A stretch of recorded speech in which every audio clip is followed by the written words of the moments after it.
네, 시작하겠습니다. 생각의 차이 학원에서 영어를 가르치고 있고요. 고덕 캠퍼스에서 수능 전담 강사로 수업을 하고 있는 영어 강사 박동빈입니다. 저한테 제가 설명회 준비 시간으로 커팅을 잘라놓은 게 한 15분 정도거든요. 요 15분 안에 두 가지 정도를 말씀을 드릴 건데요. 그 이후에 아마 궁금하신 점이 많으신 분들은요, 단독 설명회를 추가적으로 진행을 할 테니까요. 오늘 한번 들어보고, 저 영어 선생이 말을 하는 게 뭔가 조금, 신뢰성이 있다 싶으시면 단독 설명회도 추가적으로 많이 좀 참여해 주셨으면 좋을 것 같고요.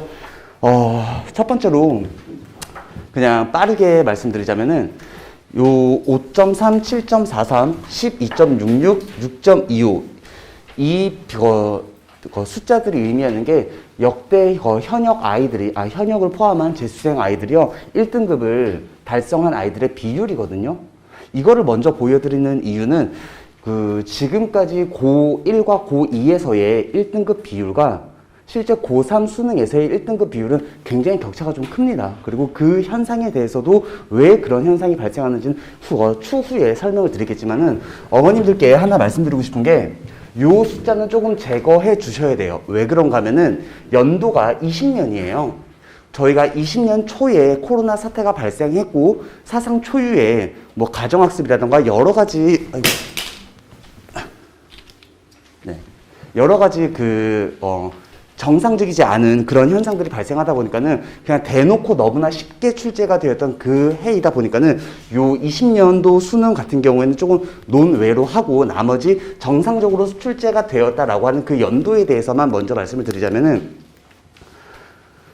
이게 먼저 6.25라는 이 숫자에 대해서 먼저 말씀을 드릴게요. 이게 별거 아닌 것처럼 느껴질 수도 있겠지만은 요 6.25가 나타났을 때 우리 언론에서 말을 했던 게 굉장한 불수능이었다라고 이야기를 했었거든요. 그러니까 올해 신문 기사를 기준으로 했을 때 작년에 불수능이었다라고들 이야기를 했는데 그 작년 불수능이라고 하는 그 수능에서 실질적으로 6.25%가 나왔거든요.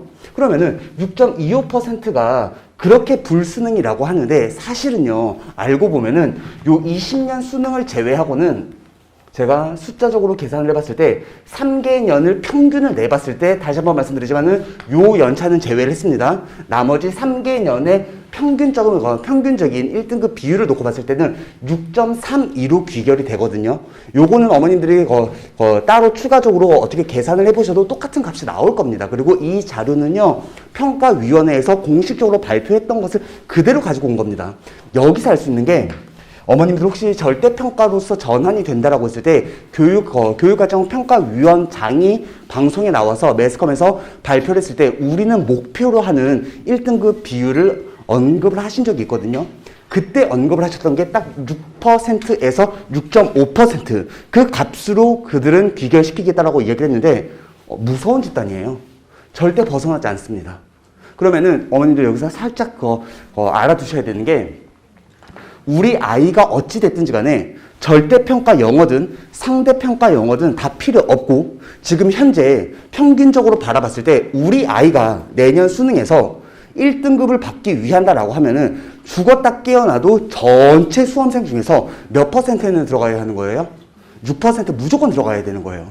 저는 수능 영어에서 절대평가가 쉽다, 어렵다 그런 건 다 차치하고 그냥 우리의 목표는 6% 들어가는 겁니다. 그렇기 때문에 절대평가 영어에서 어떠한 요소 때문에 힘들다 그냥 그런 거는 무의미한 것 같고요. 그럼 우리가 6%로 들어가야만 하는데 6%에 들어가지 못했던 아이들은 어떤 요인 때문에 들어가지 못했는가, 어떤 내용을 전달을 드릴까 많은 고민을 한번 해봤었는데요.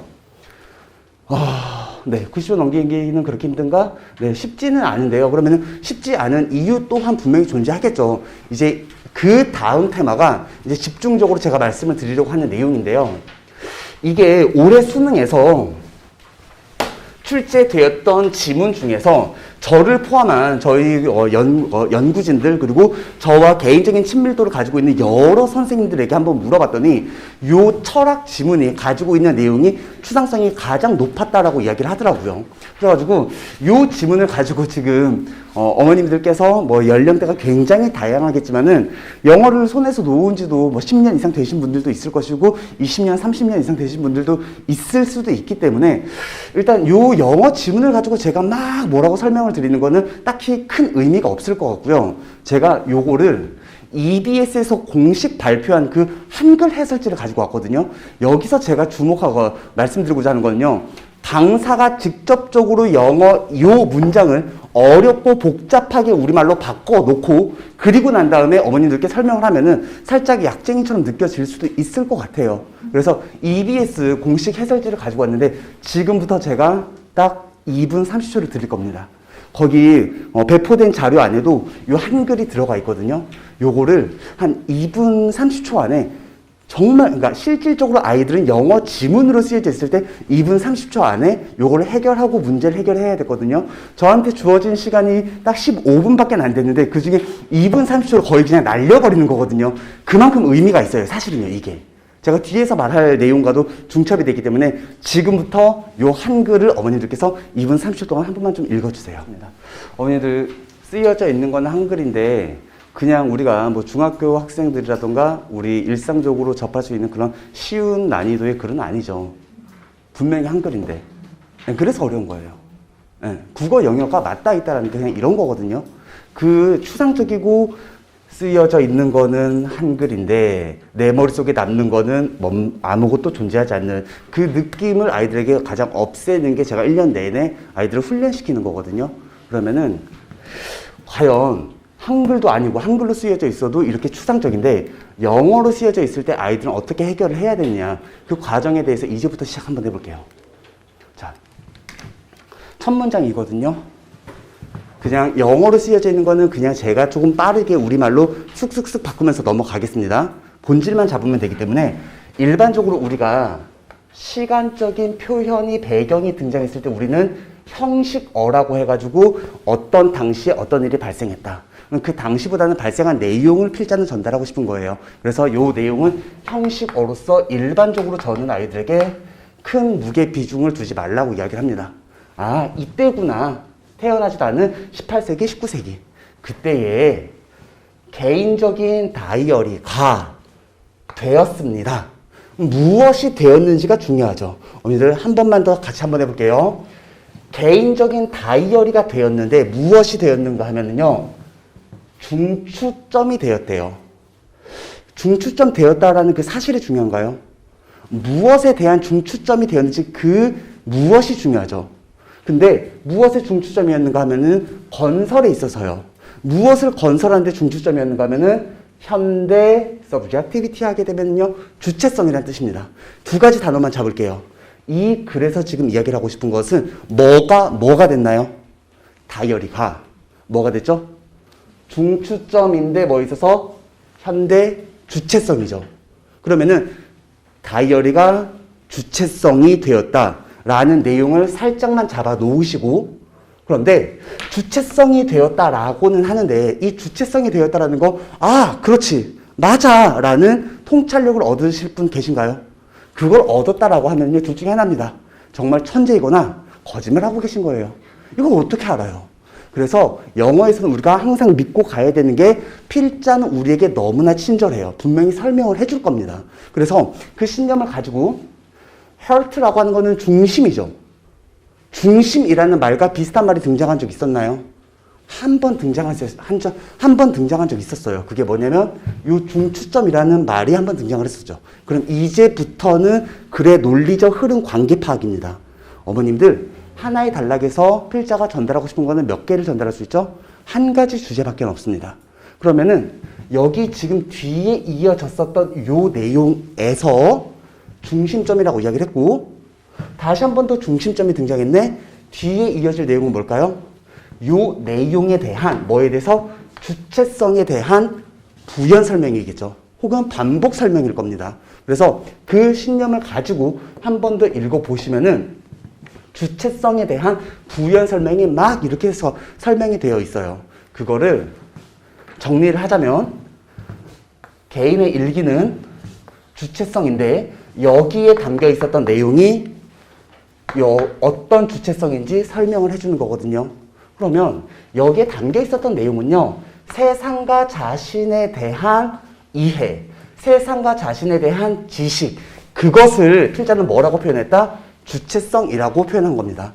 다시 한 번 더, 뭐에 대한 이해? 세상과 자신에 대한 이해. 뭐가? 일기가. 마지막으로 일기라고 하는 것은 뭐에 대한 이해? 자신에 대한 이해, 세상에 대한 이해. 여기까지는 잡으실 수 있으시겠죠? 그러면은 글이 거의 80%가 완성이 된 겁니다. 무슨 말이냐?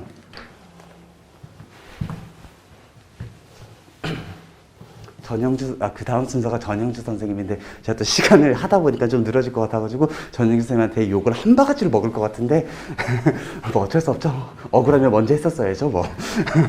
자, 그러면은 이게 바로 그 다음 문장이거든요. 어머님들, 여기 첫 단어 뭡니까? 다이어리죠. 개인의 일기입니다. 개인의 일기인데, 같은 말이 반복됐죠. 그 다음에 이어질 내용은 뭘까요?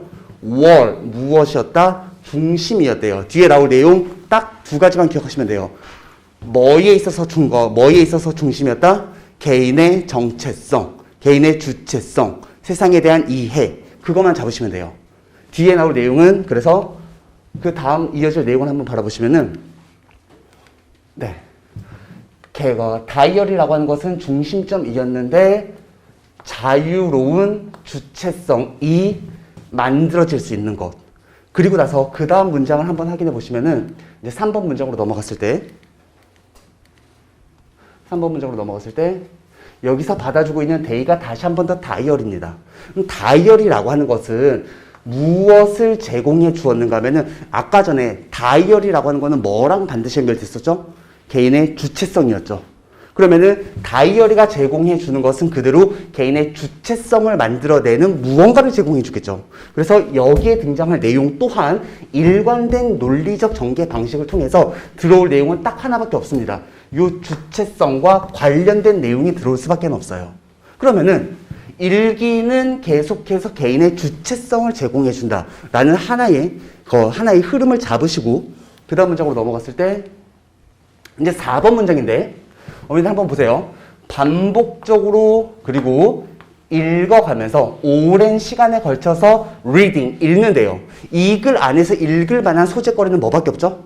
일기밖에 없습니다. 그러면 읽는다라고 하는 것을 무엇으로 잡으면 될까요? 일기를 읽는다라고 일단은 붙여 읽고 그러면은 그걸 읽으면서 우리가 할 수 있게 되는 내용은 뭐밖에 없을까요? 무조건 주체성의 확립이죠. 무슨 말인지 아시겠나요? 그러면은 주체성이 확립이 된다라는 내용이 다시 한 번 더 반복 진술이 되는 구간을 이해를 하시면 돼요. 그래서 이제 마지막으로 바로 그러한 맥락, 글의 맥락을 의미하는 표현이 that context인데 이 지문 안에서 어떤 글의 맥락이라고 하는 거는 딱 하나밖에 없었죠. 어떤 맥락이 있었죠? 일기밖에는 없죠. 그 맥락 안에서 idea of self, 자아에 대한 생각은 만들어지기도 하고 탐험이 되기도 합니다. 즉 자아에 대한 생각이 형성이 된다는 거죠. 그러면 우리 첫 문장에서 잡아놨던 거 뭐가 확립이 된다? 주체성이 확립이 된다라는 내용 정도로 일단은 잡아놓으시면 됩니다. 그래서 일단 요 정도까지 잡아놓고 이제 마지막 요 6번 문장인데 다이어리라고 하는 것은 나왔을 때 다시 한 번 더 같은 내용으로 잡아주시면 그것은 블라블라한 내용이 이어졌을 때 다이어리를 통해서 만들어낼 수 있는 거는 딱 하나밖에 없었죠. 자아 주체성이 확립이 된다. 이 글 안에서는 그 하나만 계속해서 반복적으로 이야기를 하고 있었는데 다시 돌아가셔야 돼요. 한글 읽었을 때 일기를 통해서 나의 자아를 만들어낸다라는 느낌이 잘 안 오셨죠. 한글을 읽었음에도 불구하고. 그렇기 때문에 일단은 다이어리라고 하는 것은 죽었다 깨어나도 이 글 안에서는 자아를 만들어낸다라는 그 신념을 가지고 이 문장을 이해를 하셔야 돼요. 그렇게 이 내용을 근거로 해서 이제 정답을 골라보시면은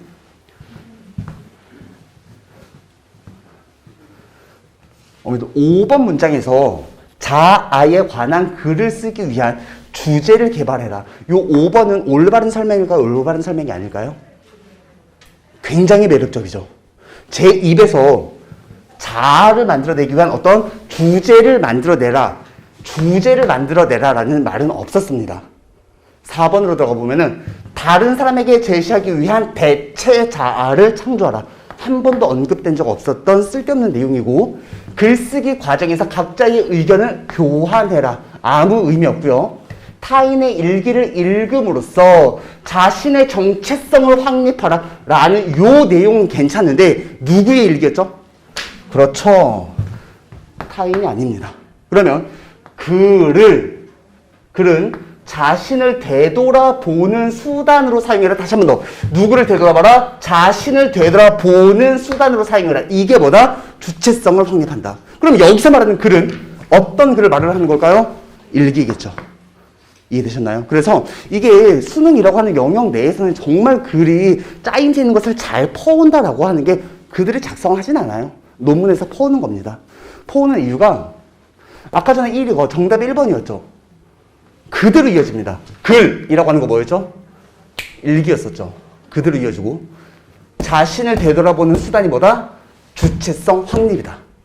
근데 오히려 한글 해설지를 EBS에서 발표한 거를 바라봤을 때 이 내용으로 내 머릿속으로 깔끔하게 정리가 되지 않죠. 그래가지고 어떤 소재가 등장을 했을 때 그 소재에 대한 설명이 얼마나 일관성 있게 반복 지속이 되고 있는지 그 과정을 잡아가는 게 제 수업의 가장 첫 번째고요. 제가 오늘 완벽하게 다 제거하려고 했던 내용이 뭐 문제풀이 기법이라던가 뭐 빈칸 추론, 순서삽입 그런 것들은 나중으로 다 빼려고 일단 오늘은 글이라고 하는 게 이렇게 이어진다. 그 정도만 설명을 하려고 했었고요. 네, 보시면은 제가 방금 전에 글을 읽어왔었던 제가 수업하는 내용을 일일이 하나하나 다 타이핑을 친 거거든요. 첨부 자료에 들어가 있는 부분이 누구의 도움 안 받습니다. 그리고 EBS 해설지가 그렇게 엉망진창이다 보니까는 제가 일일이 분석사를 다 제가 타이핑을 하나하나 다 쓰는 거를 매번 아이들에게 제공을 하면서 그들이 스스로 자학, 자습이 될 수 있도록 지도를 하고 있습니다. 네, 그래서 지금 현재 진행 중인 반은요, 저는 일요일에 10시부터 2시까지 진행을 하고 있고요. 고3 정규 개강 반은 이제 이 친구들은 사실은 선행반으로서 2학년 모의고사 수준에서 굉장히 좀 어려웠던 것들, 그것들을 이제 완벽하게 마무리를 짓고 이제 요 시점에 고3 난이도로 뛰기 위해서 준비를 하고 있는 아이들인 거고, 이제 고3 정규반은 12월 25일에 1차 개강을 하게 될 겁니다. 그리고 지금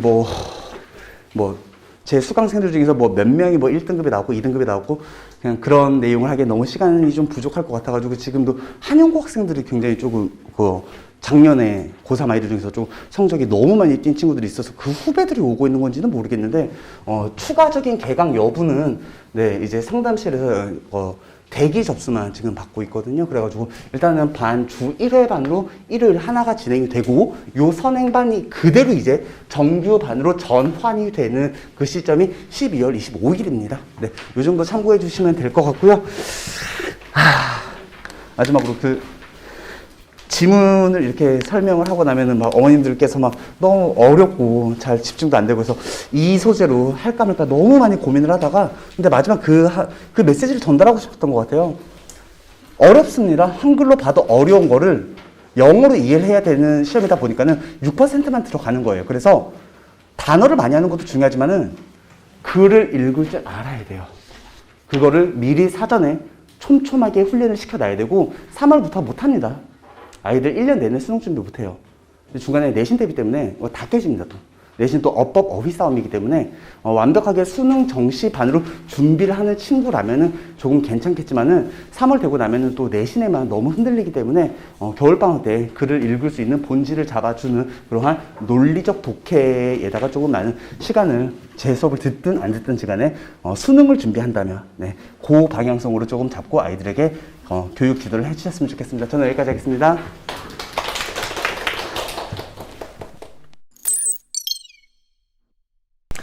반갑습니다. 수능을 가르치는 전영주 선생입니다. 자, 내년에 수능 시험을 치르실 학생들, 그리고 그 학생들을 자녀로 두신 예비고3 학부모님들을 위해서 예비고3 설명회를 준비를 했는데요. 영상이 길이가 길지 않습니다. 그래서 이 영상 잘 좀 참고해 주시고 여러분들 수험 생활에 많은 도움이 되었으면 좋겠고요. 일단은 제가 가장 여러분들이 궁금해 할 법한 내용들만 뽑아서 제가 영상을 준비했으니까 잘 좀 들어주시길 부탁을 드리겠습니다. 자, 일단 뭐니 해도 얼마 전에 치러진 수능시험 결과가 조금 궁금하실 텐데요. 물론 이게 추정치이긴 합니다만 전반적으로 올해 수능시험은 전년 대비해서 조금 쉬웠습니다. 등급 컷을 그냥 추정치를 한번 살펴보면 언매의 경우 1등급 등급 컷이 90점 혹은 89점 정도로 지금 대부분의 기관들이 예측을 하고 있고요. 그 다음에 화작의 경우는 93점에서 94점. 그러니까 작년 수치 대비하면 약 5점에서 7점 정도가 상승했습니다.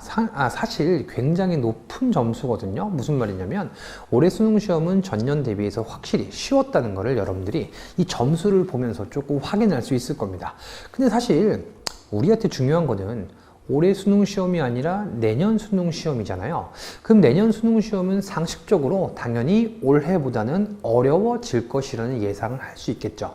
보통 시험이 어려워지면 국어의 경우는 비문학, 즉 독서를 통해서 보통 난도를 조절하는 경우가 굉장히 많기 때문에 특히 비문학이 어려워지면 재학생보다는 재수생이 압도적으로 유리합니다. 그래서 올해 수능 시험은 조금 어렵게 출제될 내년 수능 시험은 조금 어렵게 출제될 가능성이 높으니 일단 잘 대비를 하셔야겠다. 일단 그 정도 느낌만 가지시면 될 것 같아요. 자, 두 번째 정답률 분석인데요. 제가 요거는 언매 화작 설명하면서 같이 좀 설명을 좀 드리도록 하겠습니다. 그냥 뭐 대부분 독서죠. 독서인데 올해 언매 중에서 문법 문제 35번과 39번이 이게 제가 정답률을 써놓은 건데 오답률, 그러니까 이걸 거꾸로 얘기하면 오답률이 가장 높은 항목들을 제가 나열해 놓은 건데요. 어쨌든 문법이 오답률이 두 번째, 세 번째로 높았다. 그 점만 좀 참고하시고 제가 이제 바로 언매 화작 얘기를 조금 해야 될 것 같아요. 저도 개인적으로 이 문제를 보면서 충격을 먹었습니다. 왜 충격을 먹었냐? 이거 언매 시험 정말 어렵다. 이게 아니야. 나 이 정답률을 보고 굉장히 충격을 먹었습니다. 자, 요게 정답이 2번인데요. 제가 간략하게만 설명드릴게요. 이 직접 구성 성분이라고 하는 게 있는데 그게 뭐냐면 되게 복잡한 구조를 가진 단어들 있잖아. 그게 합성어인지 파생어인지를 면밀하게 파악하기 위해서 어떤 일종의 구조나 틀 같은 거, 그걸 우리가 이제 직접 구성 성분이라고 하는 건데 두 개를 나누는 거야, 이렇게 두 개를. 그러니까 되게 복잡해 보이는 단어를 2등분 시키는 거야. 그런 다음에 자, 집, 뜻이 있잖아. 뜻이 있는 가장 작은 단위를 어근이라고 해. 안, 뜻이 있잖아. 인사이드. 얘도 뜻이 있네. 어근. 근데 봐. 싸우다. 얘 뜻이 있잖아. 어근. 근데 잘 봐. 요 미음은 뭘까요? 딱히 뜻이 없잖아. 얘는 뭐냐면요. 이런 겁니다. 싸우다라고 하는 동사를 명사로 바꿔주는 어떤 문법적인 역할을 하는 놈이야. 얘를 우리가 접사라고 해, 접사. 자, 잘 보세요. 논, 뜻이 있잖아. 어근. 밭, 얘도 뜻이 있잖아. 어근. 그런데 갈이를 보세요. 갈다, 마찬가지야. 뜻이 있어. 그런데 갈다에 이를 붙여서 명사로 품사를 바꾸는 겁니다. 이렇듯 문법적인 역할을 하는 얘를 뭐라고 그러냐면 접사라고 합니다. 잘 봐봐. 두 개를 나눴는데 왼쪽은 어근, 오른쪽은 어근 접사. 구조 똑같잖아. 정답 2번이라고. 이게 뭐가 어렵냐고. 언매가 올해 어려웠다? 글쎄요. 이거는 솔직히 언매를 어느 정도 준비하셨던 분들이라면 저 개인적인 생각에 쉽게 맞췄어야 되는 그런 문제가 아니었나 싶긴 하거든. 솔직히 같이 좀 말씀드릴게요. 지금 이 영상을 보고 계시는 학생들 혹은 학부모 여러분들 잘 좀 들어주세요. 언매 화작. 선생님, 저 언매 혹은 화작 어떤 것을 선택해야 됩니까? 라고 지금 고민하시는 분들. 첫 번째, 제가 요 말씀 드릴게요. 두 놈, 언매 화작이 생각보다 시간 차이가 별로 없어요. 뭐 언매는 지식적으로 푸는 거라서 문제를 좀 빨리 풀 수 있고, 화작은 글을 읽는 거라서 조금 시간이 많이 걸린다. 원론적으로는 맞는 얘기인데, 저는 진짜 올 한 해 이 고3들이랑 같이 정말 땀냄새 맡아가면서 정말 현장을 발로 뛴 사람으로서 제가 말씀드리면 솔직히 시간 차이 별로 안 나요. 무슨 말이냐? 첫 번째, 언매가 정말 드라마틱하게 시간을 단축할 수 있으려면 언매를 정말 학원 강사 수준으로 잘해야 돼. 무슨 말이냐면 보자마자 바로바로 정답을 찍어내는 그 정도가 돼야 된단 말이야. 그런데 안타깝게도 우리 수험생들 중에 그런 학생은 많지가 않아요. 두 번째, 화작. 문제 열심히 풀고요. 고난도 문제 많이 접근하면 유형이 뻔하기 때문에 시간이 은근히 안 걸려요.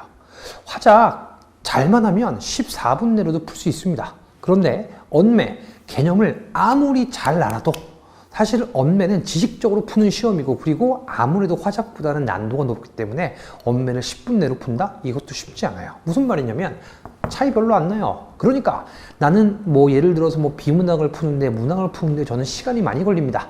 그래서 저는 언매를 해야 될 것 같아요. 그런 생각 하지 말라고. 생각보다 별로 차이 안 납니다. 선생님, 그러면 뭘 하라는 얘기입니까? 잘 들어보세요. 저는 최저입니다. 저는요, 정시 파이터 아니고요. 저는 그냥 수시 최저 맞추면 됩니다 라고 하시는 분들은 웬만하면 언매를 하세요. 이유가 있습니다. 올해 화작이 아무리 시험이 어려워져도요, 그래도 언매가 평균이 낮을 겁니다. 그 이유는 뭐냐면 가장 간단해. 공부량이 많아서. 그럼 그만큼 언매는요 1등급 컷이 낮아요. 뭐보다? 화작보다.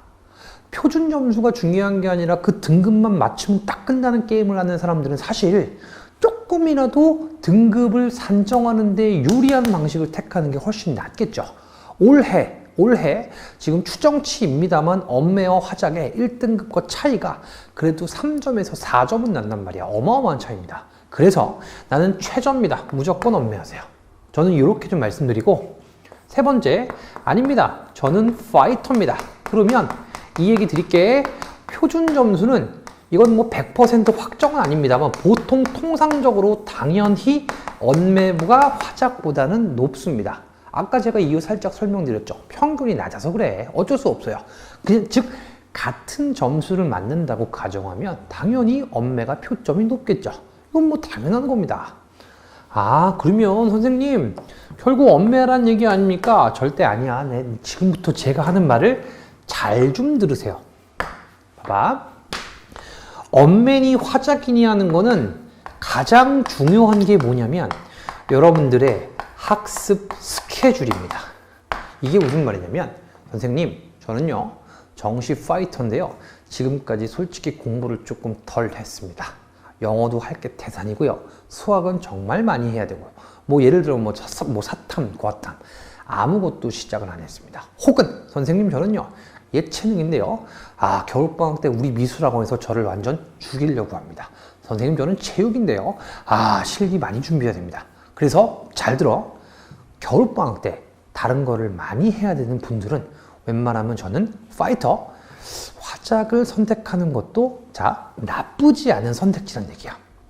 그러니까 그냥 뭐 무조건 언매는 시간 줄인데 화작은 시간 많이 걸린대 이렇게만 알고 있으면 사실 공부할 시간도 없는데 억지로 언매를 선택하고 억지로 언매 문제 틀리고 등급은 등급대로 손해보고 이런 현상이 너무 많이 발생한단 말이야. 화작을 무조건 하라는 얘기가 아닙니다. 나는 어느 정도 공부가 돼 있으면 언매가 유리하지, 표점이 높으니까. 그런데 공부할 시간이 안 날 것 같아. 그러면 사실은 화작을 하는 것도 나쁘지 않은 선택지라는 얘기입니다. 물론 요런 부분은 약간씩 좀 불리한 면은 있죠. 어쩔 수 없는 거야. 언매는 공부량이 상당합니다. 상당해요. 개념 강의만 제 강의 기준으로 30시간 되고요. 매주마다 3, 40문제 문제 풀어야 된단 말이야. 그거 할 수 있으면 언매를 하십시오. 당연히 유리하니까. 하지만 본인 학습 스케줄에 따라서 그 시간이 안 나오면 저는 개인적으로 화작도 나쁘지 않은 선택지다. 그런 말씀을 제가 확실하게 드리도록 하겠습니다. 되셨죠? 언매 화작은 이 정도로 정리하고, 제가 오늘 사실 그 예비고3 설명회를 준비하면서 사실 여러분들에게 가장 하고 싶은 얘기가 이 얘기입니다. 자, 우리가 국어 과목이 성적이 많이 안 오른다. 뭐 공부를 해도 많이 안 오른다. 뭐 국어는 뭐 국어 성적으로 오르려면 다시 태어난다. 이런 말도 안 되는 얘기가 많이 나오는데 제가 그거랑 연관지어서 글을 어떻게 읽어야 되는지 간단하게만 좀 보여드릴게요. 자, 요게 올해 2023 수능 킬러 지문, 과학 지문인데요. 일단은 제가 앞부분 지문을 조금 잘랐습니다. 그래서 그런 점들을 조금 양해해 주시고, 여기 체외로 발산되는 연락이 뭐냐면 기초대사량이에요.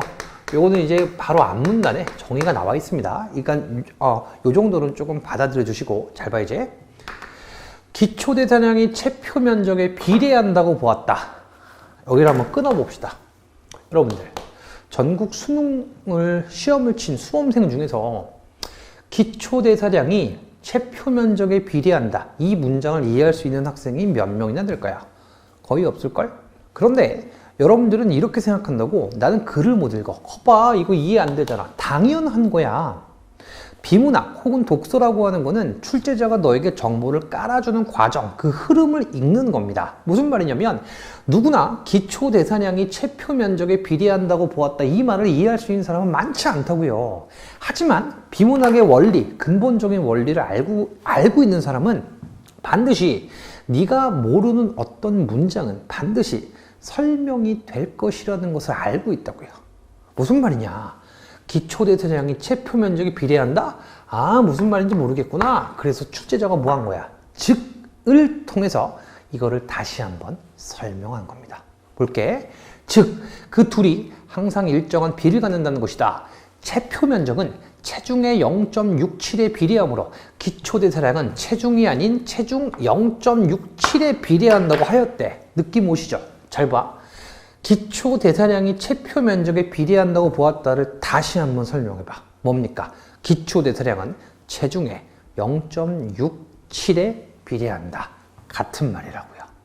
같은 말이라고. 여기까지 이해되세요? 근데 봐봐. 무슨 말인지 모르겠지만 클라이버라는 사람은 무슨 그래프를 통해서 최적의 직선 기울기를 0.75를 얻었는데, 이에 따라 동물의 체중 0.75의 기초대사량이 비례한다고 결론 지었다. 그럼 너 이 정도는 생각할 수 있겠지. 기초대사량이 체표 면적에 비례한다랑 동의어가 뭐라고요? 체중의 0.67에 비례한다와 동의어죠. 그러면 클라이버라는 사람은 기초대사량이 체표 면적에 비례한다고 보았다, 요 내용은 동의하지 않겠네. 왜? 클라이버는 0.75에 비례한다고 했으니까. 여기까지 이해되세요?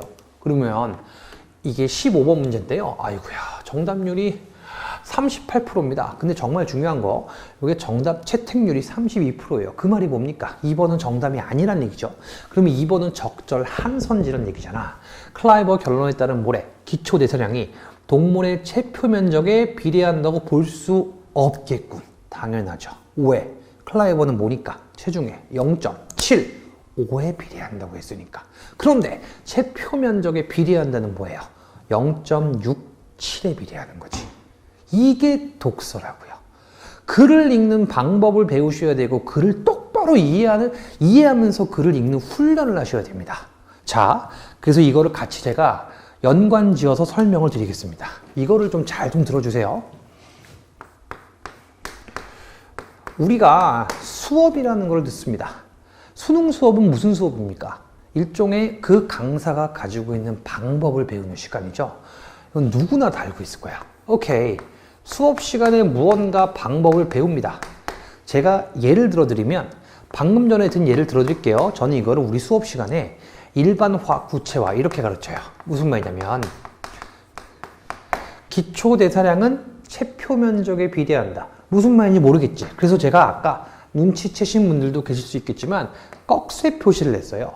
자, 이게 뭐냐면 일반적인 내용을 상술, 구체적으로 설명하는 구체화. 사실은 비문학은 뭐냐면요, 구체화를 통해서 일반화를 이해하는 과정이야. 이게 비문학이라고 할 수 있거든요. 잘 봐.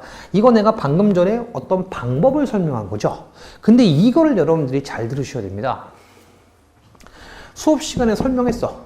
이거 기억력 며칠 갈까요? 3일 가면 대단한 거야. 요즘 아이들은 복습을 안 한다니까? 3일 가면 대단한 겁니다. 그럼 나 지금 무슨 말 하고 싶은 거야? 이거 기억력 꼴랑 3일 가는데 수업 들었다고 당연히 성적이 안 오르겠죠. 지금 무슨 말 하고 싶냐면 수업 때 들은 방법을 재화할 수 있는 뭐가 있어야 돼? 과제가 있어야 돼요. 그래서 봐봐. 과제를 하는 방법이 두 가지예요. 첫 번째는 어떤 지문이 있어. 어떤 숙제가 있다고 쳐봐. 어떤 지문이 있죠. 그런 다음에 뭘 주냐면 정답 해설지를 줘요. 정확히 얘기하면 이게 선택지 해설지인데 그럼 애들이 무슨 작업을 하냐면 뭐 1번 문제, 2번 문제가 있다고 칩시다. 그러면 문제 풀고 지멋대로 풀고 그 다음에 요거 보면서 맞았네? 틀렸네? 이 짓거리만 한다고요. 그리고 뭐 일부 우리는 조금 대단한 학원입니다. 우리는 조금 그런 학원이 아닙니다. 여기서 일부 조금 변형 문제 좀 허접한 문제 몇 개 좀 추가하겠죠. 뭐 중학생들이나 풀 문제. 봐봐.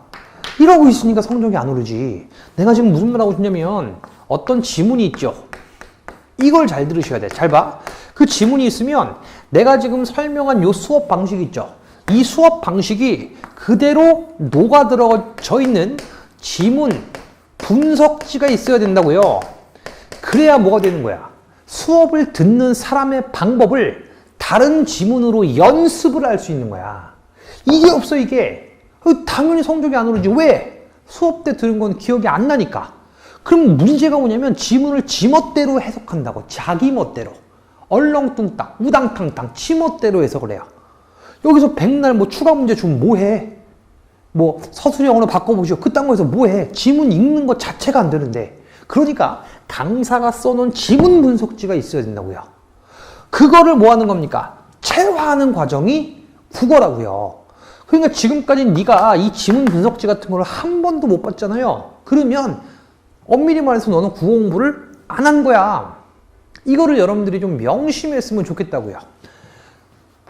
알겠어. 이게 중요한 거 알겠는데 우리 애가 지문을 통해서 네가 백날 지문 분석지를 줘도 우리 애가 이거 이해 못하면 어떡해. 그래서 뭐가 있는 겁니까? 그래서 뭐가 있는 거냐면 클리닉이라는 게 있는 거야.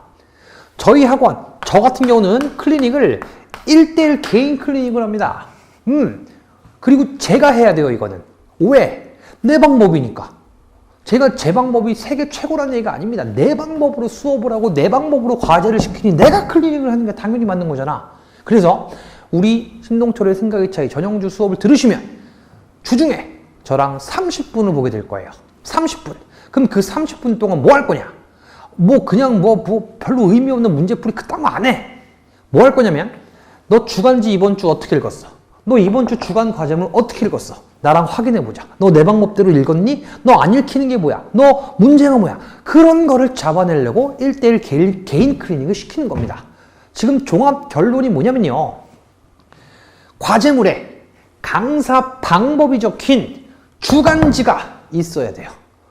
월간지라고 해도 돼요. 그냥 주간지는 주간에 나오는 과제물이야. 그게 중요한 게 아니라 강사 방법이 썩힌 지문 분석지가 있어야 된다고요. 그게 없으면 말짱 꽝입니다. 학부모님들 잘 들으세요. 국어학원 2년 3년 보냈는데 왜 점수가 안 오릅니까? 간단하죠. 국어 공부를 안 했으니까. 국어 공부를 안 시켰으니까. 그럼 뭐가 국어 공부인데요? 강사 방법이 적힌 분석지를 통해서 강사랑 호흡을 맞춰가는 과정이 바로 국어 공부라고요. 이거를 명심하셨으면 좋겠습니다. 그래서 저희 같은 경우는 제가 직접 손으로 쓴 제 방법이 적힌 지문 분석지가 있어요. 당연히 정답 해설지 있죠. 이것도 다 제가 써요. 하지만 가장 중요한 거는 지문 분석을 통해서 여러분들 자녀분이 저와 방법을 빠르게 맞춰 나가는 과정. 그리고 방법이 잘 안 맞는다. 그러면 개인 클리닉을 통해서 맞추는 과정. 그 커뮤니케이션이 바로 국어학원을 다니는 이유라고요. 아셨죠? 이 점을 명심하셨으면 좋겠습니다.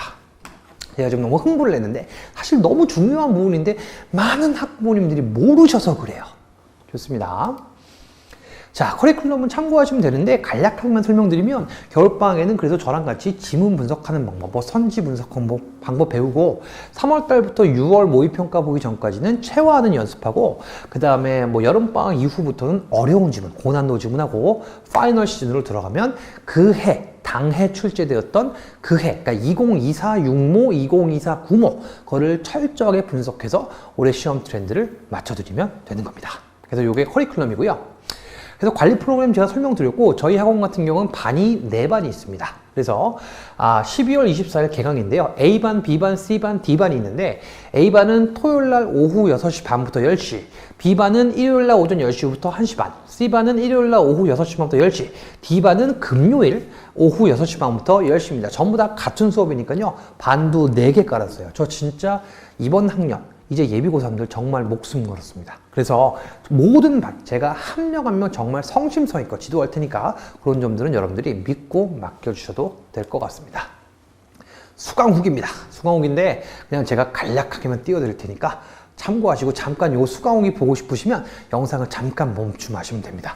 이거 우리 학생들이 올해 수업 듣는 학생들이 다 써준 겁니다. 그래서 이런 학생도 있고, 뭐 이런 학생도 있고, 이런 학생도 있어요. 좋습니다. 자, 마지막 제가 마무리 멘트하고 요 영상 설명을 끝낼 건데요. 중의적 의미를 제가 담았습니다. 곧 제아입니다. 이게 뭔 말이냐면, 첫 번째, 궁금하시면 무료 특강 한번 보내주세요. 정말로. 궁금하시면 그냥 생각의 차이건 저희 돈 안 받을 테니까 무료 1회 특강 한번 보내주세요. 그러면 그 아이는 제 아이가 됩니다. 왜요? 조금 죄송한 말입니다. 자랑 하나만 할게요. 죄송합니다. 수업을 잘하니까요. 그리고 아이를 진심으로 위해주는 수업을 하니까요. 그리고 아이가 궁금한 게 뭘지를 밤마다 연구하는 사람이니까요. 제 강의 피드백 중에 이런 피드백이 되게 많아요. 이 선생님한테 수업을 들었으니 학생 입장에서 모르는 거를 많이 가르쳐준다. 당연하죠. 제 모든 관심이 거기 있으니까요. 저는 대학 교수님도 아니고 학자도 아닙니다. 가르치는 사람이죠. 전달자잖아. 네가 모르는 거가 무엇인지 밤낮으로 고민하는 사람입니다. 그러니까 여러분들이 만약에 그냥 뭐 무료 1회 특강 이런 거 신청하시면 그 아이는 곧 저의 아이가 될 겁니다. 자신 있습니다. 근데 이거 말고 진짜 드리고 싶은 말이 뭐냐면, 여러분들의 자녀분은 곧 제 자녀이기도 합니다. 그런 마음으로 가르치겠습니다. 그런 마음으로 여러분들의 자녀, 제 아이라고 생각하고 가르치겠습니다. 정말 저는 이런 피드백이 되게 많아요. 정말 학생들을 사랑하시는 것 같아. 이런 피드백이 되게 많거든요. 여러분들의 자녀분을 위해서 때로는 쓴소리도 해야 되고, 때로는 격려도 해야 되겠지만, 제 아이라고 생각하고 가르치도록 하겠습니다. 이 말을 드리면 여러분들이 조금 이해가 되실 거라고 보고요. 참고로 여기 전화번호 써 있으니까 저한테 언제든지 상담 원하시면 상담하셔도 되고요. 참고로 다음 주 정도에 저의 단독 설명회가 있습니다. 12월 1일인데요. 학원 측으로 문의하시면 단독 설명회도 제가 잘 준비하고 있으니까, 오늘 제가 문학 얘기 이런 얘기 잘 못했죠. 왜냐면 시간이 없어서. 그런 얘기도 제가 디테일하게 해드리도록 하겠습니다. 영상 들어주셔서 감사합니다.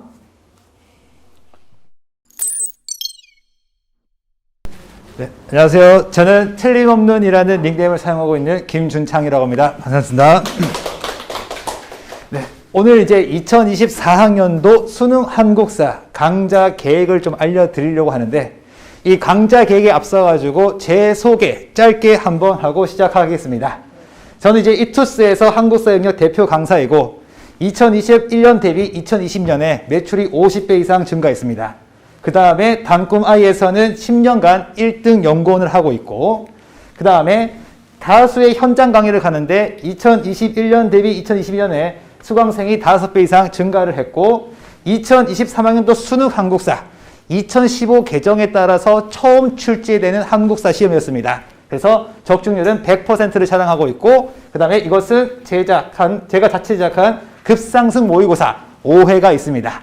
여기서 다 나왔습니다. 그러면 이제 한국사를 왜 미리 해야 되는지 한번 설명을 해 드릴게요. 작년이었죠. 작년이 이제 15 개정에 따라서 처음으로 한국사 시험 문제가 나왔어요.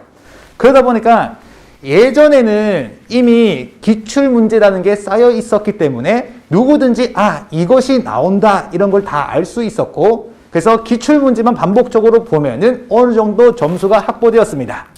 근데 작년, 그러니까 올해 수능 같은 경우에는 15 개정 교과서에 따라서 처음 한국사 문제가 출제되었죠.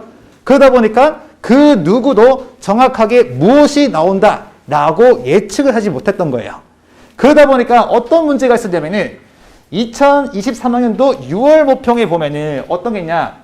보통 이제 6월 모평은 3등급 이상 정도는 되어야지만 안정권이라고 생각이 들어요. 4등급 하면은 이제 커트라인이다 라고 해서 위험할 수 있거든요. 그런데 3등급 이상의 비율이 그래도 43.5%예요. 6월 달이 되었음에도 불구하고 56.5%의 학생들은 아직까지 위태한 상황이었고, 근데 9월 모평 때 어떠한 일이 벌어졌냐면은 시험에서 새로운 포인트가 출제되기 시작을 합니다. 그러다 보니까 갑자기 이제 어떻게 되느냐? 3등급 이상 받는 사람이 9월 달인데 33%밖에 되지 않았던 거예요. 그래서 이때 뒤늦게 무엇을 많이 했냐면은 저도 작년에 이거 덕분에 수업을 되게 많이 했어요. 그래서 학생들이 뒤늦게 찾아왔는데 문제가 있었어요. 작년에 뭐가 있었냐면은 올해 수능 기사를 보면은 이런 게 나왔죠. 수학이 당락을 좌우한다. 탐구 진짜 어렵다라는 거에서 뉴스도 나고 그랬단 말이에요. 그래서 이제 이 올해 수능을 봤을 때 수능 한국사 말고도 신경 쓸 과목이 더 늘었다는 거예요. 그전에는 탐구 좀 하다가, 그러니까 이거죠. 국영수를 일단 겨울방학 때 열심히 해야 되겠다. 그리고 계속 끌고 가야 되겠다. 시간이 좀 나오면은 한국사 해야 되겠다. 그리고 탐구도 해야지 라고 했는데, 나중에 돼서 한국사도 하다 보니까 탐구까지 어려우니까 이제 학생들이 많이 어려웠다는 거예요, 시험이. 그래서 이제는 정말입니다. 정말로 미리 한국사를 먼저 끝내놓는 것이 제일 베스트가 아닌가라고 생각이 듭니다. 제가 작년까지만 해도 뭐라고 했냐면은 항상 언제든지 해도 괜찮다라고 했었는데, 올해 수능을 봤을 때 수능은 1년에 한 번 있죠. 한 번 있는데 이 짧은 시간, 이번에 제가 준비한 강좌를 보면 알겠지만 3회입니다. 단 3회를 듣고 평생 기억을 하면 되는 건데, 이 3회를 미루다가 나중에 시험에 임박했을 때 뒤늦게 찾아오면은 학생들의 부담이 되게 컸단 말이에요. 실제로 제가 어떤 게 있었냐면은 재수하는 학생들이었는데 대치동에 가면 이강학원이라고 있습니다. 재종반인데 제가 수업을 언제 했냐면은 11월 둘째 주까지 수업을 했어요. 왜냐면은 9월 모평이 어려우니까 이제 학원에서 연락이 오더라고요. 선생님, 수업 좀 해주세요. 왜냐? 9월 모평 성적표가 나왔는데 학생들이 4등급 밑이 너무 많다라는 거예요. 재수하는 애들도 그랬다는 거예요. 그래서 이제 우리가 미리 해놔야지만 학습 부담이 줄어듭니다. 제가 실제로 현장에서 학생들하고 이야기할 때 어떠한 말을 많이 들었냐면은 국어, 영어, 수학 이런 것들을 이제 반복적으로 계속 하고 있었대요. 10월달 되니까. 근데 한국사는 뒤늦게 외워야 되니까 스트레스 받아 죽겠다는 거예요. 혹시나 한국사가 발목 잡는 거 아닐까? 왜냐하면은 9월 모평 때 실제로 점수를 받아봤다라는 거예요. 4등급 밑으로. 그러니까 다른 과목도 신경 써야 되는데 한국사 진짜 별거 아니잖아요. 생각해보면은. 근데 요거 때문에 힘들어했다라는 건 실제 경험담입니다.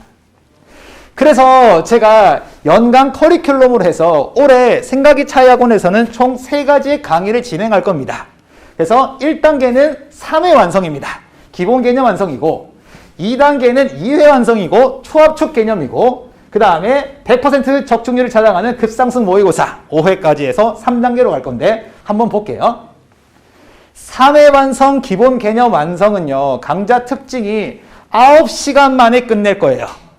다른 강좌랑 차이가 있다면은 흐름과 이해, 암기를 동시에 진행할 거고, 여기에는 기출문제까지 풀어볼 거예요. 그래서 이게 가장 메인 시그니처 강의다라고 생각하시면 됩니다. 그래서 기본부터 다 할 거고, 한국사를 한 번도 하지 않았던 학생들도 다 이해할 수 있도록 다 설명이 들어갈 거예요.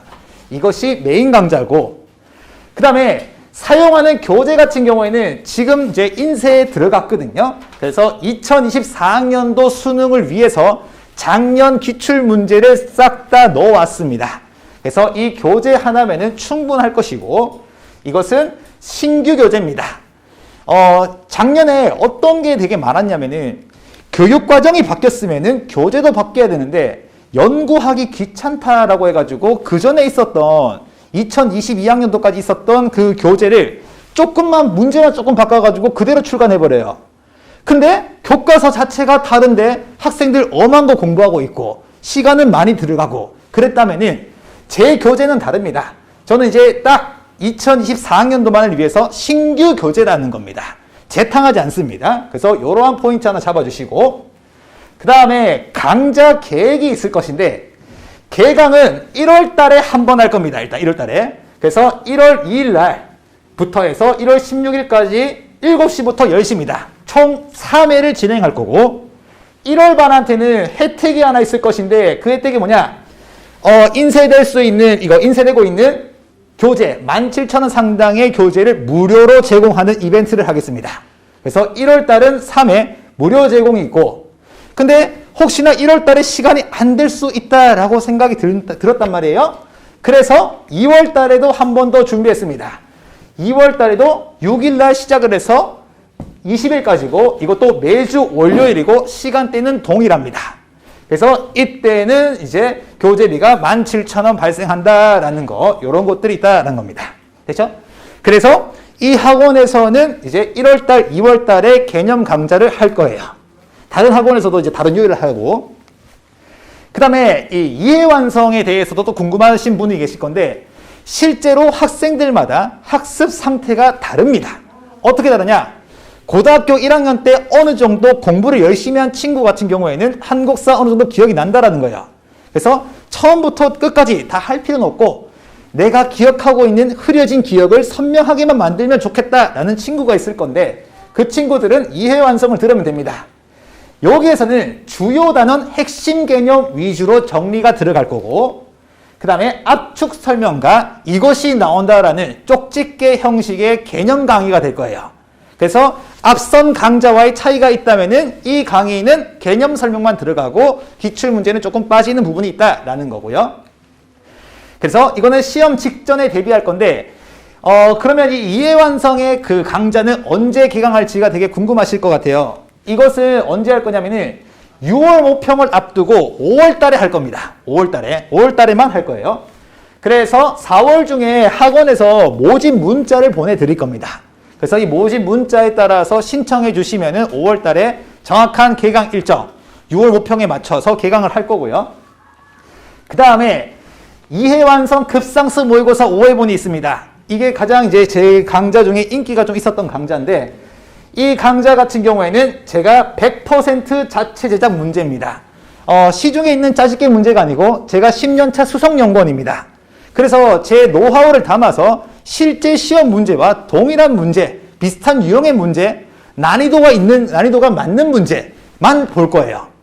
그래서 진정한 수능 형식의 문제가 무엇인지 알 수 있는 문제가 될 거고, 그래서 요거는 문제 풀이를 하면서 핵심 개념은 찍어줄 것이고, 수능 포인트는 다 정리할 거예요.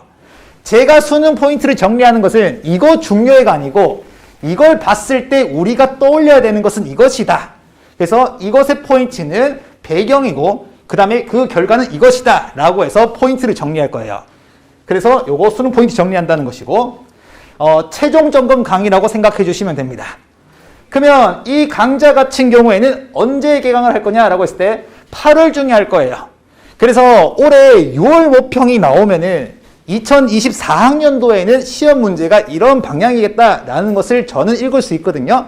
그래서 그 6월 모평에 맞추어 가지고 예상 문제를 만들고, 그 다음에 8월 중에 개강을 할 것이고, 8월 중에 개강한다는 것은 9월 모평을 대비하고 수능을 대비한다는 거죠. 그래서 7월 중에 문자를 발송해서 모집하도록 하겠습니다. 이렇게 해서 이제 제가 준비한 한국사 이제 설명회는 끝났는데, 이제 2024학년도입니다. 제가 작년에 실제로 그 이전 연도보다 정말 많은 곳을 다녔던 것 같습니다. 그리고 학생들을 정말 많이 만났는데, 학생들이 고3이 되니까 많이 불안해하고, 그 다음에 내가 과연 할 수 있을까라고 의심을 하는 친구들이 많은데, 학부모님들의 그 자녀분들은 무조건 할 수 있고, 용기만 넣어주신다면은 학생들도 하고자 하는 의지가 생길 거니, 그 용기 불어넣으시고 저한테 맡겨주시면은 수능 한국사만큼은 틀림없이 한 번 듣고 난 뒤에 더 이상 듣지 않으려도 될 만큼 만들어 드리겠습니다. 네, 그러면 본 강의에서 뵙겠습니다. 지금까지 틀림없는 한국사 김윤창이었습니다.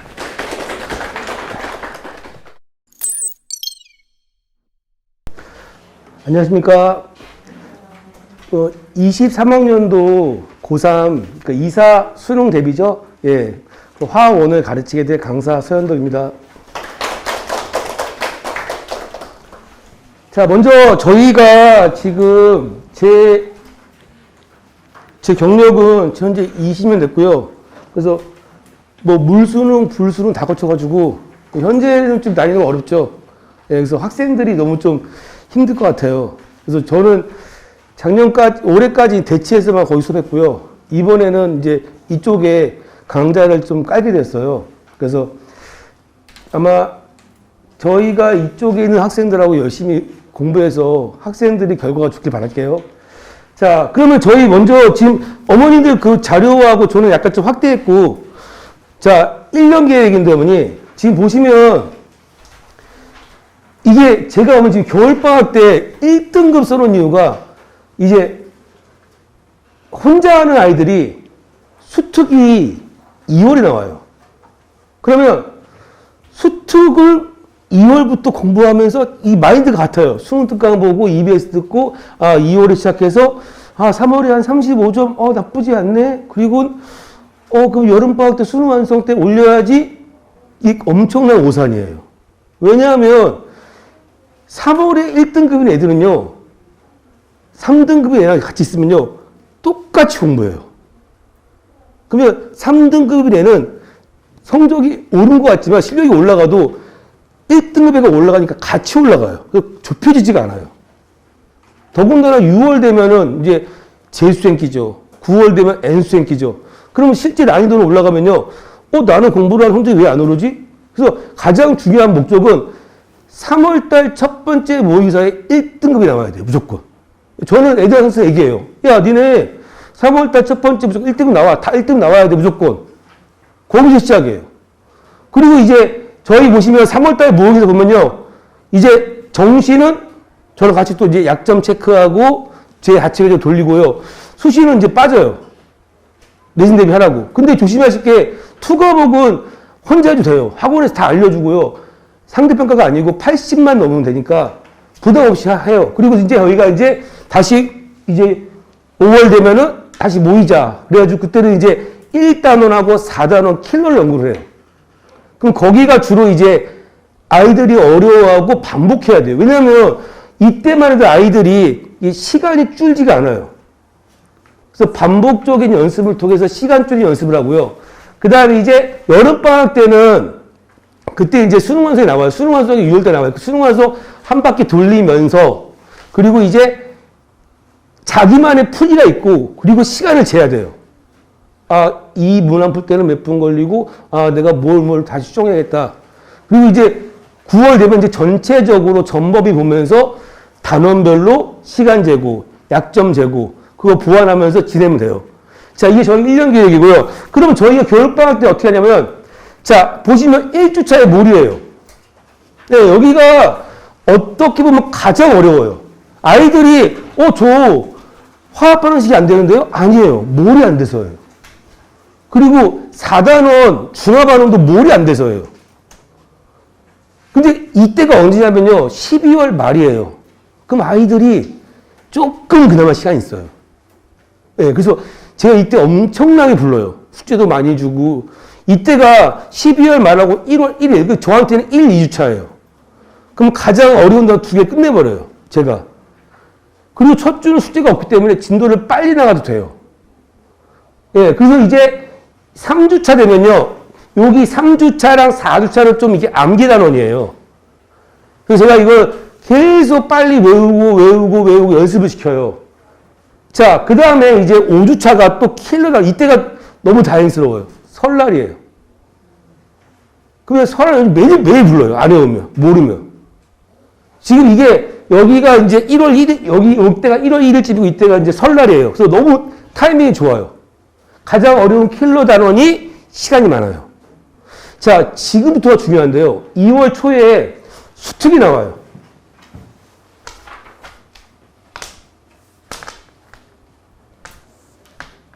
이게 안 짜지네.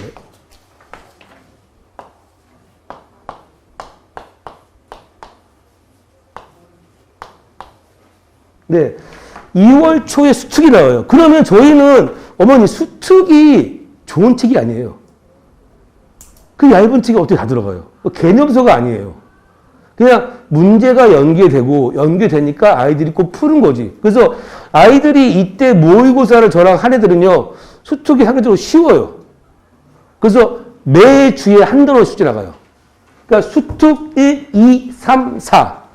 그러면 수특 1단원 풀 때 저희는 산화하는 모의고사 보고, 수특 2단원 풀 때 다시 중화반응 복습하고, 3단원 풀 때 몰, 4단원 풀 때 화학방식. 이러면요, 모의고사 2회 풀고요, 수특 1번 하고요, 개념 2번 해요. 앞에 제가 1, 2, 3, 4주에 자체 교재로 개념하고요, 그리고 수특으로 개념, 그러니까 개념 2번, 그리고 기출 모의고사 2번, 수특 1번이 끝나요. 이 정도 해야 돼요. 제가 지금까지 10년을 이렇게 하는데 다 따라왔어요. 어렵지 않아요. 그래서 아이들이 1단원하고 4단원만 넘어가면은 동력이 붙어요. 자신감도 붙고. 그러면 저한테 그래. 성현이 1등급 나올 것 같네요. 네. 왜냐면 3월은 대부분 다 바탕을 안 봐요. 자고, 아직 시작 안 했어요. 그래서 그때 1등급이 자신감을 줘요. 아이가 바뀌어요. 자, 그 다음에 이게 이제 저희가 수업하는 방식인데요. 보시면은, 제가 여기 써 있는 거랑 이게 제 교재예요. 그리고 이게 기출이에요. 이게 왜냐면요, 제가 수업을 막 하고 비슷한 유형이 아닌 다른 걸 주면 아이들이 당황하고 자신감 잃고 시간 걸리고 스트레스 받아요. 근데 저는 바로 개념 문제.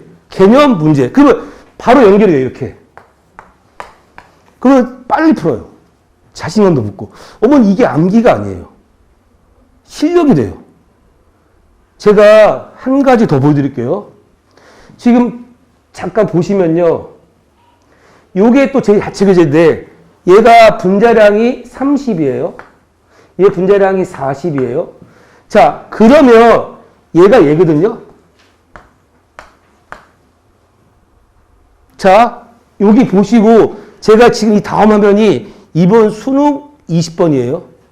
이게 애들이 반복을 해요. 이거 잘 보고 계세요. 수능 20번입니다, 이게. 지금 보시면, 이때가 뭐냐면요, 아이들이 문제를 엄청나게 힘들게 풀고, 이제 마지막 페이지는 못 건드려요. 그럼 이게 보여요? 얘 질량이, 그럼 이게 120이고, 이게 240이면은, 얘 3, 40이 4몰이고, 4, 30이 3몰이고, 60입니다. 죄송합니다. 60이고, 120이면, 3이 2몰이고, 3, 4, 4몰이고, 4, 3. 그러면, 지금 보시면, 얘가 2몰이니까 2, 2는 4, 3, 3은 9. 얘가 6몰이니까 6이 12, 4, 3, 12. 자, 이게 뭐가 보이세요? 이거 얼마예요? 13이죠? 이거 24죠? 1분 컷이에요. 이러면 나까지 안 가도 답이 나와요. 8분의 3. 답 4번. 이게, 어머니, 저희가 이게 나올 거라 예측하지 않아요. 근데 이 연습을 되게 많이 해요. 저희가 물론 방정식을 알려주지만, 실질적으로 도움되는 풀이는, 저도, 이 아이들한테 이게 머리에 떠오르는데 이렇게 풀지만 하고 할 수 없어요. 이게 20번을 1분 안에 풀었어요. 자, 그 다음에, 이번 제가 이제 어머니 거기 보시면 제가 이번 수능 문항 분석해놨죠. 문항별로. 네. 저는 이제 맨 밑에 있는 것만 이제 확대한 거예요. 보시면은 이번 수능의 특징이 뭐냐면요. 희한하게 19, 20번이 어렵지가 않았어요. 아주 어렵지 않았어요. 그러니까 아예 손도 못 대게 어렵지 않고 그냥 적정하게. 근데 문제가 뭐냐. 중상 난이도. 이게 뭐냐. 시간 잡아먹고 그리고 신유형, 기존에는 그냥 단어로 주던 게 갑자기 분수로 주고요. 그리고 그냥 실제 값으로 뭐 pH가 10-4, 1 이렇게 주던 게 갑자기 상대값으로 주고요. 그러니까 아이들이 거기서 오답률이 확 올라가요. 그러니까 제 말은 그냥 완전히 핵폭탄으로 두 문제가 아니라 그냥 폭탄으로 8문제 나온 거예요. 그러니까 오히려 점수가 더 떨어지고 지금 제가 기준하고 원래 현재 기준이요. 현재 기준에서 1등급이 42고 저는 3등급 봐요. 왜냐면 3등급이 난이도에 되게 민감해요. 쉬우면 확 올라가고 어려워지면 확 떨어지고. 그래서 3등급이 현재 33점이에요. 이게 작년 기준 7점 떨어졌어요. 어머니 33점이면요. 13문제 맞으면 돼요. 20문제에서. 네. 그래서 굉장히 어려웠다는 얘기고. 그러면 어머니 지금 보시면 얘가 표점이 되게 높아요. 근데 지금 이번에 보세요. 이번에 지학 어려웠죠. 생명 어려웠죠. 화학 어려웠죠. 제가 누누이 말했어요. 물리 쉽다, 물리 쉽다, 물리 해라. 아무도 안 해요. 말을 안 들어. 옆에 형 얘기 듣고, 이모 얘기 듣고 이래요. 어머니 자기가 물리 잘하면 물리 하라고 했어요. 물리 되게 쉬웠어요. 그리고 심지어 표점 제일 높아요. 확인해보세요. 제일 높아요, 지금. 어머니 물리나 과목은 공부 잘해 다 물리, 아니에요. 그러지 않아요. 그러지 않아요. 근데 어머니, 그 평가원들은 무조건 응시만 많으면 어려워져요. 그러니까 너도 지학하니까 다 다음 sem은 지학이지만 지학이 너무 어려워지는 거예요. 내년에 또 어려울 거예요. 그래서 아이가 중간에 선택과목을 바꾸면 절대 말리세요. 어머니, 정시애들은 표점이 되게 중요해요. 1점이 중요해요. 그래서 선택과목은 자기가 자신 있고 잘하는 거. 그냥 쉽게 점수 얻어지는 거 없잖아요. 저희 인생 살아오면서 어떻게 쉽게 얻어져요? 이 모든 것들이. 자, 그 다음에 저도 이제 클리닉을 제가 직접 합니다. 제가 직접. 네, 제가 뭐 화요일, 그 다음에 월요일, 목요일에서 4시간 잡아요. 그러니까 제가 직접 하기 때문에 클리닉을 대충 할 수가 없고요. 제가 고3을 엄청 괴롭혀요. 네, 제가 좀 엄하기 때문에 제가 숙제 체크나 이런 거 꼼꼼하게 합니다. 네, 그리고 부모님과는 소통은 친절하게 하고요. 자, 그 다음에 저희는 이제 24일 날 토요일 개강이고요. 네, 그리고 저희가 딱 한 번 간 이유가 제가 수업을 2개 깔면요. 그만큼 노력이 분산돼요. 그러니까 뭐 되는 사람은 듣되 듣는 사람은 확실히 책임진다는 마인드예요. 왜냐하면 저희 어머니 성과를 내야 돼요. 약속대로 1등급 만들어야 돼요. 못 따라오면 애가 못 버티고 나가든지 아니면 따라 붙고 1등급 나와야 돼요. 안 그러면 의미가 없어요. 그래서 제가 한 번만 깔아도 엄청나게 관심을 가지니까 열심히 하니까 믿어주시고요. 자, 그 다음에, 저희 인사드리죠. 저희 조교쌤이고, 저희 중등쌤이신데, 혹시, 저희 이번에 엄청난 컬을 만들었어요. 중학교, 고등학교 이어지는 물리와 화학인데요. 이런 교재가 없어요. 왜냐하면 제가 가르치면서 물리화학이 안 이어지는 거예요. 중학교 때 1학년 때 놀다가 학교 시험 보다 안 보다 하고, 그러니까 동생분 있으시면 꼭 한번 강의 한번 이 컬이 보시고 한번 생각해 보세요. 굉장히 좋아요. 이런 컬이 없어요. 자, 그 다음에 저희는 제가 블로그도 운영하는데요. A 사이언스 팀이라고 이게 제가 수능 당일날 밤 11시에 문제풀이를 올렸어요. 조회수가 확 올라가는 거예요. 네이버 실검 1위, 그러니까 검색하면 1위 나오고. 저는 제가 아직도 자신한 건데 제가 당일날 풀이 올렸고요. 그러니까 이거는 제 실력에 대한 자부심이니까 나중에 한번 들어와서 보시고요. 자, 그 다음에 저희는 이제 여기 고3을 처음 맡아요. 여기서. 근데 제가 대치에서는 거의 20년 했기 때문에 믿고 맡셔도 되고요. 제가 만일에 학생을 저한테 보내주신다면 책임지고 성적 올리고 아이를 제가 힘들게 하지만 그 아이가 결국 성적이 올라갔을 때 저를 믿을 거예요. 이렇게 해야 되는 거나. 어설프게 학원 보내시면 절대 안 됩니다. 자, 긴 얘기 들어줘서 감사합니다.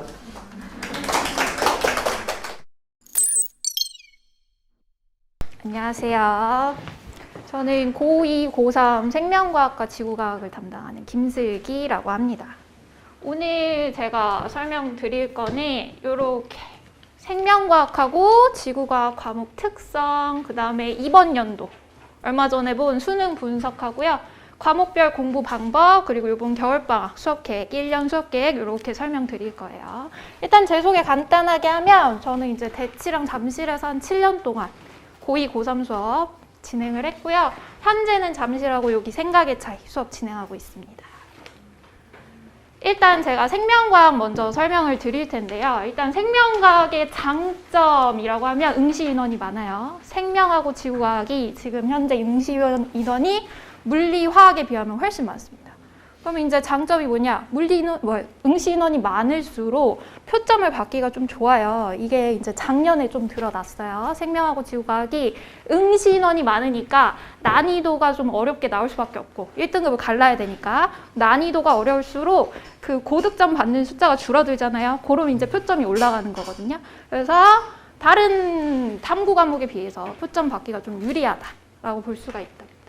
그 다음에 진입 장벽이 좀 낮아요. 고2 이제 과탐되는 친구들 중에 생명을 웬만하면 이제 선택을 하고 생명 과목 자체가 유전을 제외하고 나머지 단어는 솔직히 할만하거든요. 그래서 그 유전에 대한 어려움이 조금 작은 친구들은 무조건 생명을 선택하는. 기본으로 이제 상등급을 어느 정도 유전을 제외한 나머지 단원을 공부를 잘 한다면 3등급은 조금 쉽게 나와요. 그래서 1등급이 목표가 아니고 최저를 맞추는 게 이제 목표인 친구들이 있잖아요. 수시를 봐서 그런 친구들은 웬만하면 생명을 선택합니다. 이 3등급 받기가 비교적 쉽기 때문에. 그래서 지금 응시자 수 제가 보여드릴게요. 이게 작년 응시자 수예요. 지금 보시면 지학이 사실 제일 많아요. 근데 생명하고 비슷해요. 생명 지학이 비슷하게 이제 14만 이렇게 나타나고 화학, 물리 요 순서대로. 근데 이번 연도 마찬가지죠. 지학이 제일 많고 그 다음에 생물, 화학, 물리 좀 인원이 많이 차이 나죠. 2배 이상 차이 나요. 생지를 많이 선택하는 이유가 있겠죠. 아무래도 이제 저 만점자의 표점이 조금 다른 탐구 과목에 비해서 높게 나오는 편이다. 그래서 제가 듣기로 이번 연도는 그 통합으로 바뀌면서 문과 친구들 중에 이제 상위권 대학을 노리는 친구들은 사탐보다 과탐이 조금 표점이 높게 나오니까 사탐 과목 하나, 탐구 여기 과탐 과목 하나 이렇게 보는 친구들이 있대요. 이번 연도부터 이런 경향이 조금 나타났다고 해요. 근데 이제 과탐 과목 만약에 하나, 문과에서 하나 본다 그러면 사실 생명보다는 지학을 좀 더 많이 보는 편이다. 최저 맞추는 거 말고 이제 만점이 목표인 친구들은 이런 경향이 보여요. 그다음에 이제 단점. 장점도 있지만 단점도 있겠죠. 킬러 문제가 너무 어려워요. 다른 이제 물리, 화학, 지학에 비해서 킬러 문제. 근데 킬러는 무조건 유전이거든요. 그래서 유전의 난이도가 매우 높아요. 제가 이거는 진짜 사실이기 때문에 어렵다고 이제 말씀드릴 수밖에 없고 이 킬러 문제를 이제 해결을 할 수 있냐 없냐에 따라서 이제 등급이 갈린다고 보시면 되겠습니다. 그리고 킬러가 너무 어렵다 보니까 시간이 부족해요. 너무 부족해요. 이게 이제 화학에서도 조금 나타나는 건데 이제 생물에서 유전 파트는 수학적 계산이 조금 필요해요. 문제 분석과 수학적 이런 능력이 좀 필요하다 보니까 시간이 좀 많이 부족한 타임 어택이 조금 큰 과목이라고 보시면 되겠습니다. 그래서 이번 수능에서도 역시 이런 특성이 나타났는데요. 이번에는 시간이 더 부족했어요. 왜냐? 원래 전에는 유전만 어려워서 유전만 잘 풀면 그래도 어느 정도 등급이 나오는 이런 거였는데 비유전의 난이도도 올라가 버렸어요. 이제 준킬러라고 얘기하는 이런 흥분 전도, 뉴런 문제, 그리고 근육 길이 계산하는 문제 있거든요. 이것도 수학적 계산이 필요한 거예요. 이런 데서 이제 난이도가 더 올라갔어요. 유전을 풀기도 전에 거기서 난이도가 올라가 버리니까 애들이 거기서 시간을 많이 써버리면서 좀 등급을 받기 어려워. 그래서 이번 연도에도 역시 어려웠습니다. 난이도가.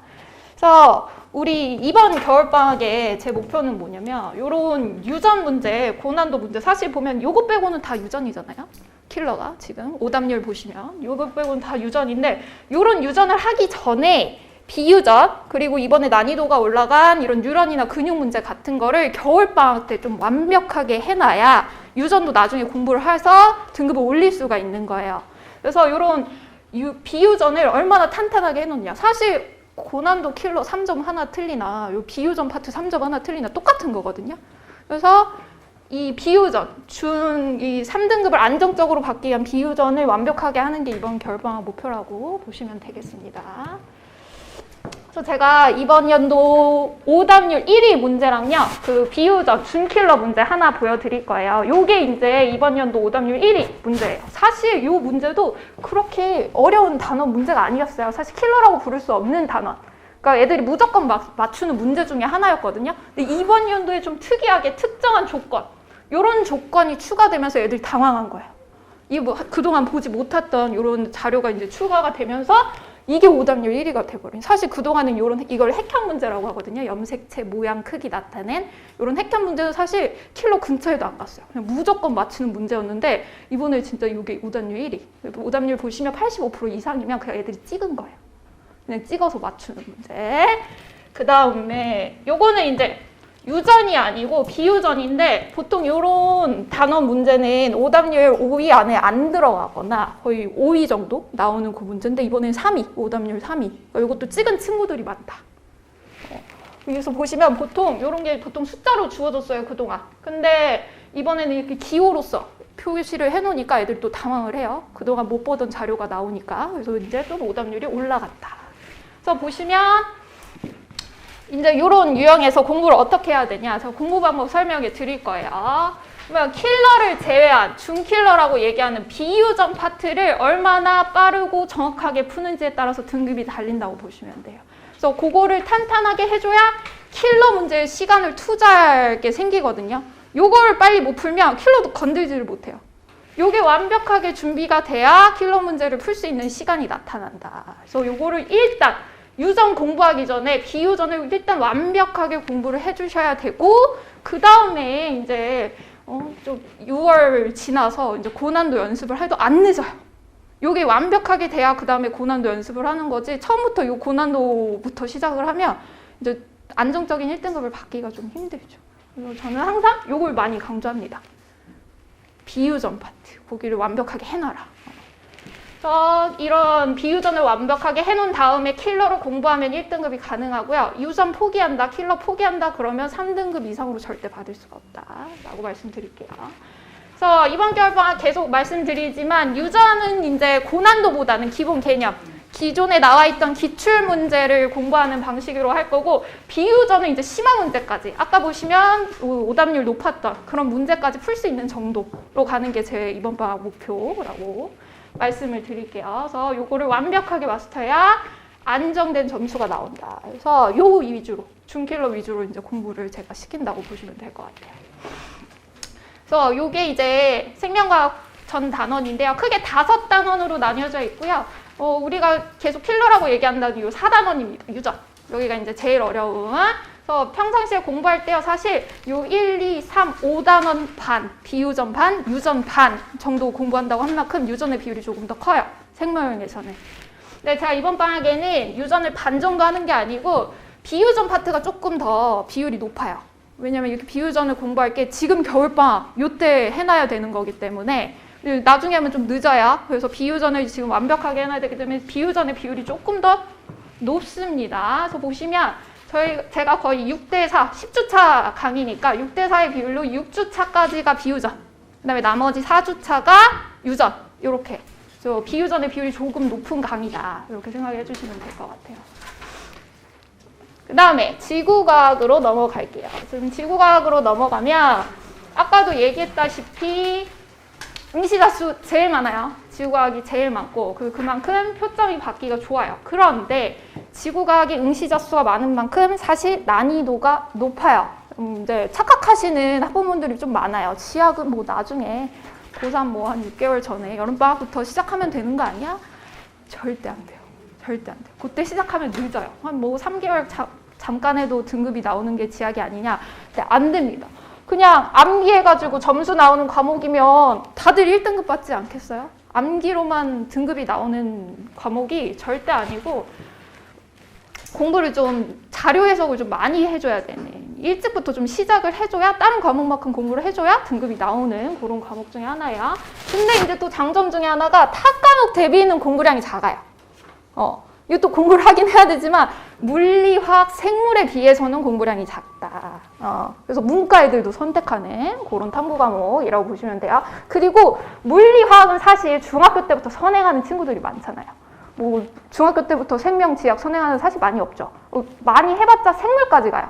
무라, 생까지는 그래도 선행을 하는데 지학은 선행을 하는 친구들이 없어요. 그래서 출발선이 똑같다. 다 같은 출발선에서 이제 출발을 한다라고 봐주시면 될 것 같아요. 그래서 단점은 뭐냐? 암기로 풀 수 없는 문제들이 출제돼요. 우리 어머님들이 외우면 되는 게 지구과학이다? 절대 아니에요. 암기로만 풀리는 문제가 있긴 있죠. 근데 그거 말고 자료 해석이 너무너무 중요하다. 이번에도 오답률 높은 두 문제 보시면 자료가 너무 생소한 처음 보는 기존 모의고사나 기출에서 절대 나오지 않았던 그런 자료들이 나와서 만점 받기가 좀 어려워요. 그러니까 1등급은 나와도 만점은 조금 어렵다. 보면 1컷이 항상 낮아요, 지학은.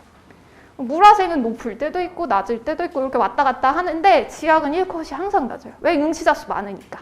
어렵게 낼 수밖에 없다. 이렇게 확인해 주시면 되고, 그리고 상대적으로 이제 단원 내용, 외워야 될, 암기할 내용이 좀 많아요. 그래서 애들이 이게 크게 3단원이 있는데 1단원 하면 그 뒤에 까먹고 2단원 하면 그 뒤에 까먹고 앞에 하면 뒤에 까먹고 이런 식으로 좀 휘발성이 강하거든요. 그래서 저는 이제 지구과학 수업을 어떻게 하냐, 개념을 여러 번 돌려요. 수능 전에 무조건 3번은 돌려야 돼요. 제가 그 기준을 이제 모의고사 기준으로 잡는데, 중요한 모의고사가 저희 평가원 모의고사잖아요. 6월 모의고사, 9월 모의고사. 그거 맞춰서 한 바퀴씩 돌립니다. 그래서 겨울방학에 한 바퀴 전개념 돌리고, 6월에 맞춰서 또 한 바퀴 돌리고, 9월에 맞춰서 또 한 바퀴 돌려요. 그러니까 총 3번 도는 거예요, 개념을. 그래서 휘발성이 강한 과목은 그렇게 여러 번 개념 반복해서 공부를 해줘야 된다. 그다음에 지엽적인 문제 출제. 사실 지구과학은 지엽적이란 게 없을 정도로 모든 전 단원에서 내용이 출제된다고 보시면 돼요. 생명 같은 경우는 여기는 절대 안 나와 하는 그런 개념들이 있는데 지학은 그런 게 없어요. 어디서 어떤 물체가 출제될지 모른다. 그래서 전 개념을 여러 번 봐줘야 된다라는 거.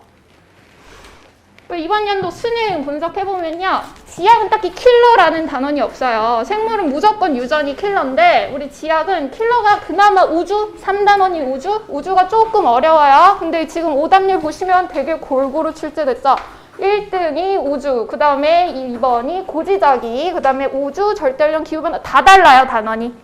다 달라요. 그래서 우리 지학은 딱히 킬러한 게 없고 골고루 다 공부를 해줘야 된다라는 거. 그래서 제가 오답률 1위 문제 보여드릴게요. 여기 자료 보시면 이 자료는 사실 친숙한 자료예요. 기출에도 여러 번 나왔던 자료 중에 하나인데요. 이 풀이가요, 말도 안 돼요. 풀이 보시면 지금 보세요, 어머님. 요런 도형, 공간적인 요런 공간 지각 능력이 조금 필요해요. 자료만 보고 문제를 절대 풀 수 없다. 이런 그림을 스스로 그릴 수 있어야 되고요. 거기에다가 지금 보시면 수학도 아닌데 삼각함수 나와요. 삼각함수의 개념 여기다 집어넣을 수 있어야 돼요. 그래서 요런 개념이 지학은 좀 필요하다. 절대 암기로 외울 수가 없다. 그래서 요게 오답률 1위, 이것도 굉장히 애들이 찍었어요. 85% 이상의 오답률이 나오는 문제 중에 하나였다라고 말씀을 드리고, 그다음에 요게 오답률 2위. 요 자료도요, 처음 보는 자료. 그동안 기존에 없던 기출문제 자료거든요. 그래서 요런 자료가 지금 보시면 사실 2가지 단원의 개념이 섞여 있는 그런 문제예요. 한 단원이 아니고 2단원의 개념, 여기 지층의 구조와 고지자기 이런 문제가 2개 섞여 있고, 이 자료를 해석 못했으면 이제 다 틀리는 문제인데 여기서 중요한 힌트가 어디에 있었냐면 여기 있었어요. 마지막 줄에. 원래 중요한 개념은 여기 그림에다가 주는데 이 문제는 좀 특이하게 마지막 줄에 아주 중요한 힌트를 넣어준 거예요. 그래서 애들이 문제를 꼼꼼하게 읽지 않고 대충 읽고 자료만 보는 친구들은 이 문제 다 틀렸어요. 이게 제일 중요한 포인트인데 이 마지막 줄 안 읽어서 많이 틀렸던 오답률 2위 문제입니다. 그래서 우리 지학은 어떻게 공부하냐? 계속해서 얘기하지만 암기로는 절대 안 돼요. 자료 해석이 너무 중요해요. 아까 오답률 문제 보셨다시피 수학적인 개념, 계산적인 문제가 들어가는 것들도 있고 2가지 단원의 내용이 짬뽕돼서 나오기 때문에 그런 개념을 확인할 수 있어야 된다. 그리고 문제 구석탱이에 박혀있는 힌트를 찾아낼 수 있어야 된다. 그래서 자료 분석이 너무너무 중요한 과목이라고 말씀을 드릴 수가 있어요. 그래서 겨울방학 목표 지학은 한 바퀴 다 돌려서 모든 개념이 완벽하게 숙지되는 게 이번 방학 목표예요. 그래서 요거는 어떻게 지금 하냐? 무조건 기출문제 다 풀어봐야 돼요. 저는 한 5년치 기출문제 항상 풀리거든요, 애들한테. 기존에 나와 있던 기출문제 5년치를 전부 다 풀리는데 기존에 나와 있는 기출문제집 당연히 풀리고요. 근데 그 기출문제집에 사실 모든 문제가 들어가 있는 게 아니기 때문에 제가 5년치 모두 다 뽑아서 제보내서 애들한테 풀립니다. 그러니까 지학은 모든 자료를 좀 봐줘야 된다. 어떤 자료가 나올지 모르니까. 그래서 그렇게 공부가 좀 필요해요. 그래서 자료 해석이라는 건 사실 기존에 나와 있던 문제를 얼마나 해석할 수 있느냐, 힌트를 놓치지 않고 찾을 수 있느냐라고 보시면 되겠습니다. 그래서 지금 단원 보시면 크게 3단원, 고체지구, 대기와 해양, 우주 이렇게 해서 3단원으로 나눠지는데요. 여기서는 사기 킬러를 할 게 없고 단원별로 제가 한 주차씩 진행합니다. 그럼 딱 10주차 나와요.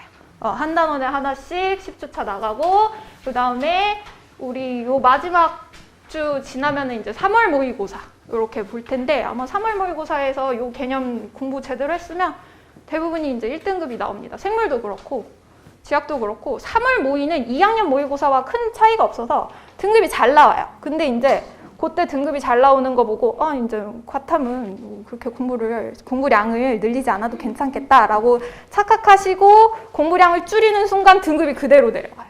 그래서 과탐은 정말 공부한 대로 등급이 나오는 그런 탐구가고 단원이라고 생각을 해주시면 될 것 같습니다. 그래서 어느 정도 등급이 나왔다고 안심하시면 안 되고 계속해서 공부량을 어느 정도 유지를 해줘야 된다. 라는 거. 그래서 제가 이제 가르쳤던 친구들 중에서도 작년에 제가 여기서 수업을 시작을 했는데 그 생명과학을 듣는 친구들 중에 제가 작년 시작을 딱 요 겨울방학 때 시작을 했어요. 그때부터 이제 들어온 친구 중에 한 명인데 그 친구가 그 6월과 9월 평가원 때 생명을 50점을 맞았어요. 만점을. 사실 1등급은 잘 받아도 만점은 받기가 힘들거든요.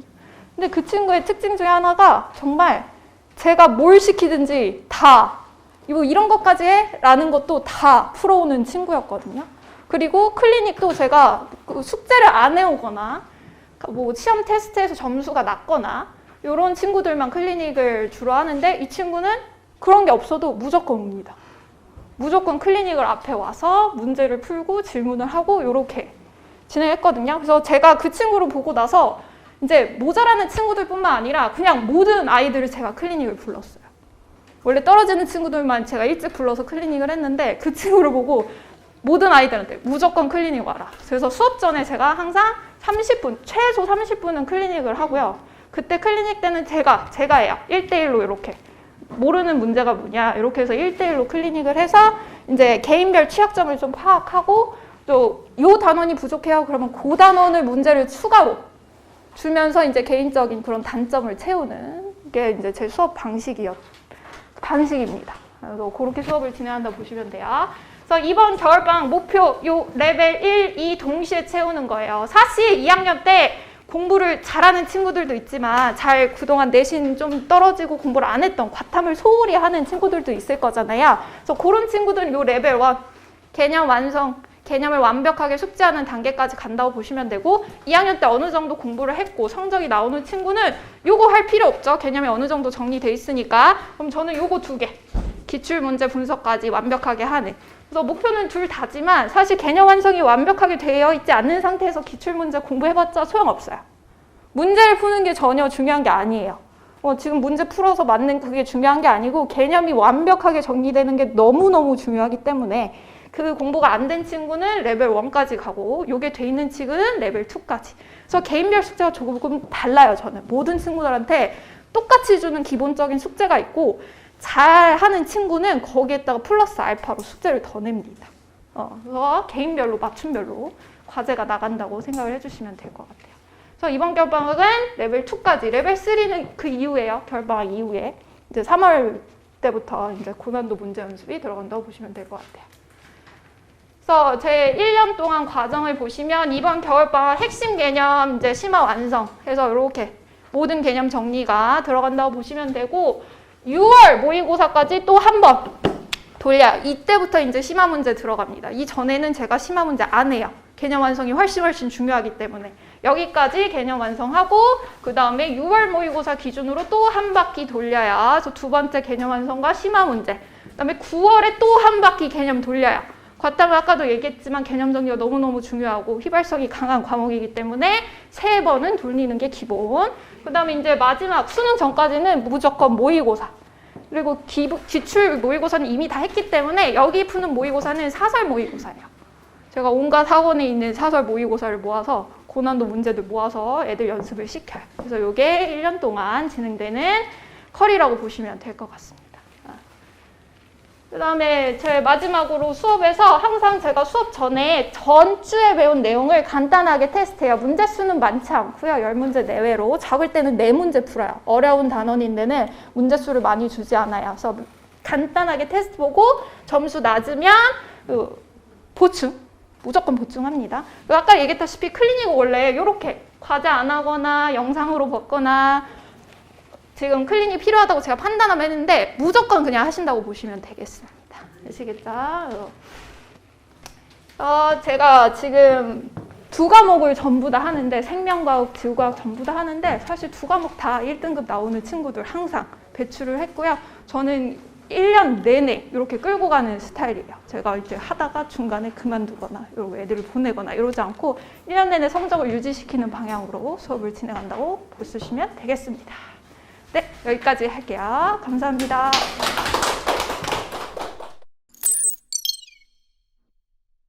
네, 안녕하세요. 일단 제 소개부터 먼저 드리도록 하겠습니다.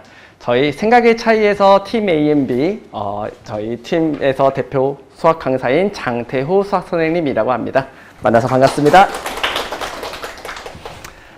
오랜 시간 기다리시나 되게 힘드실 것 같은데요. 빠르게 설명을 먼저 드리고 빠르게 맞춰보도록 하겠습니다.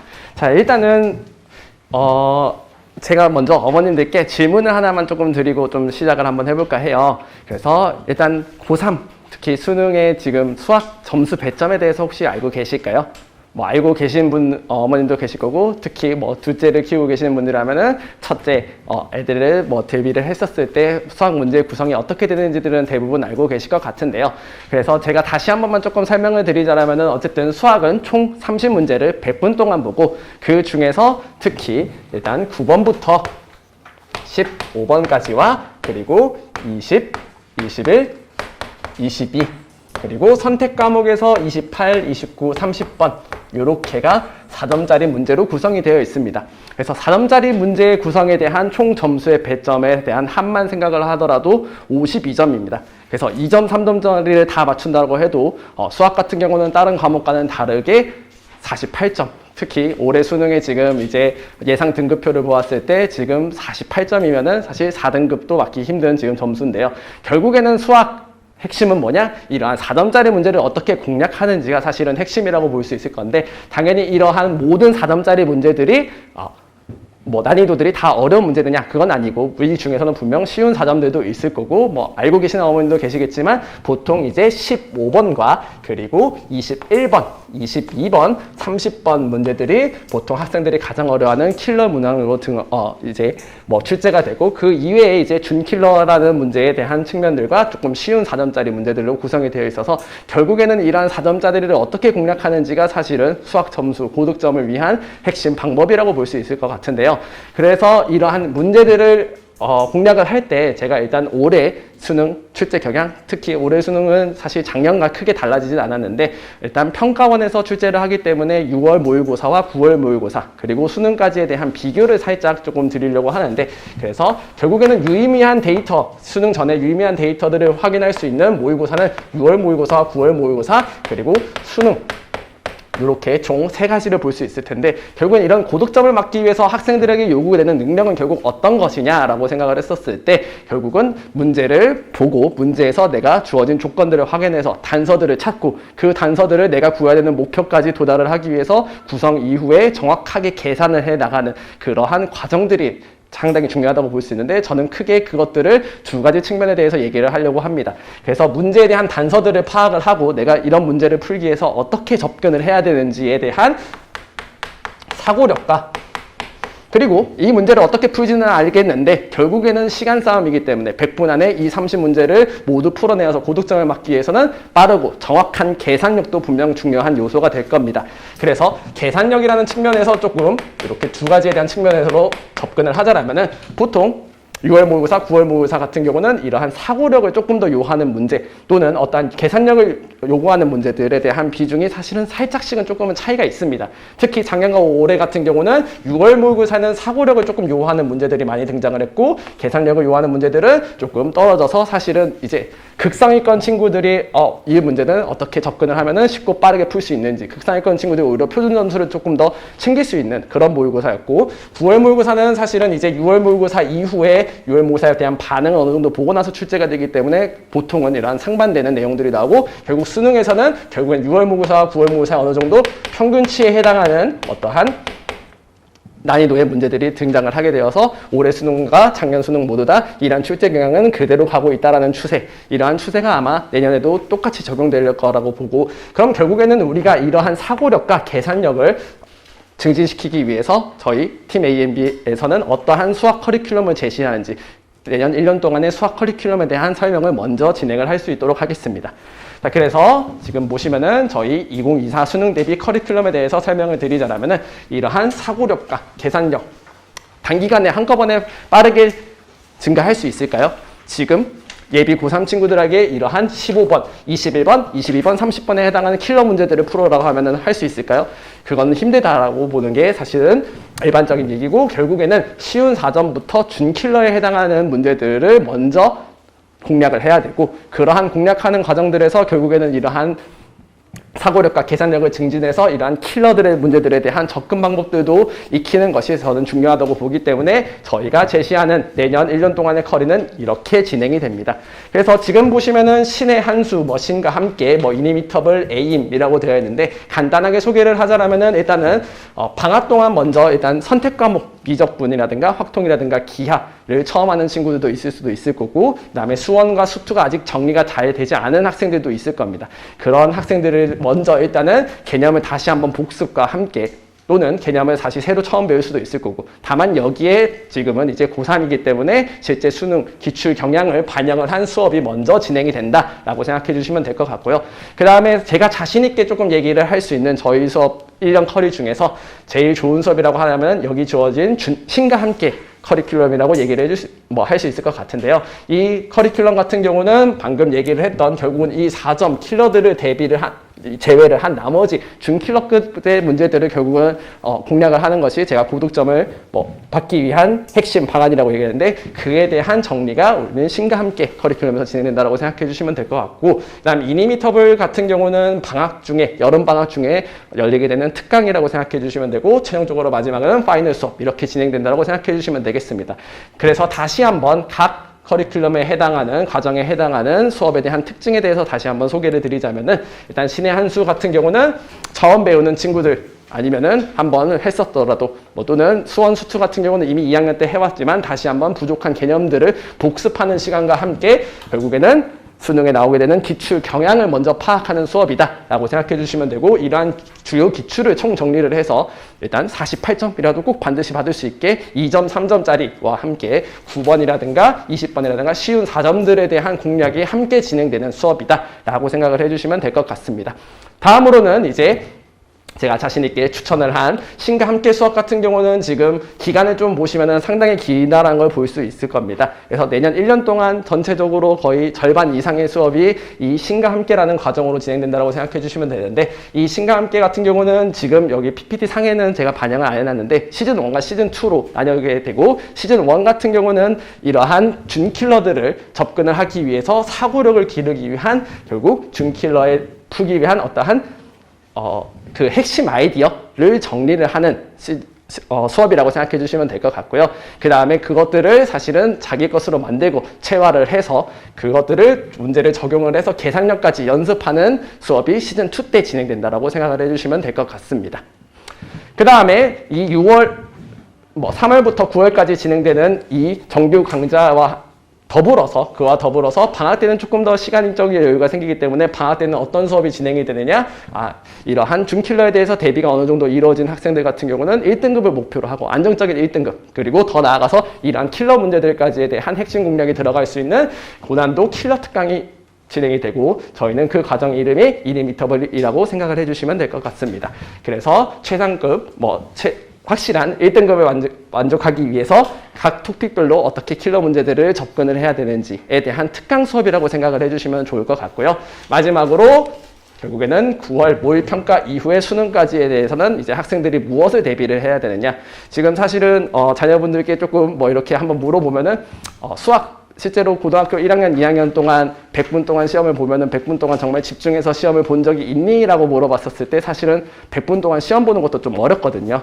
그래서 100분 동안 내가 가지고 있는 모든 것들을 쏟아낼 수 있도록 그 100분 보는 시험을 보는 연습도 분명 필요할 거고, 결국에는 그러한 연습과 함께 지금까지 배워온 과정들을 총망라해서 그것들을 적용하는 실전 모의고사 수업이라고 생각을 해주시면 될 것 같습니다. 그래서 저희 A인 모의고사 같은 경우는 지금 올해 진행됐던 학생들에게 상당히 호평을 받았고 실질적으로 지금 A인 모의고사에서 받은 점수 그대로 또는 뭐 물론 오른 친구도 있고 아쉽게 조금 떨어진 학생들도 있지만 대부분 A인 모의고사와 수능 점수가 좀 비슷하게 해서 좋은 결실을 맺게 된 과정 수업이라고 생각을 해주시면 될 것 같습니다.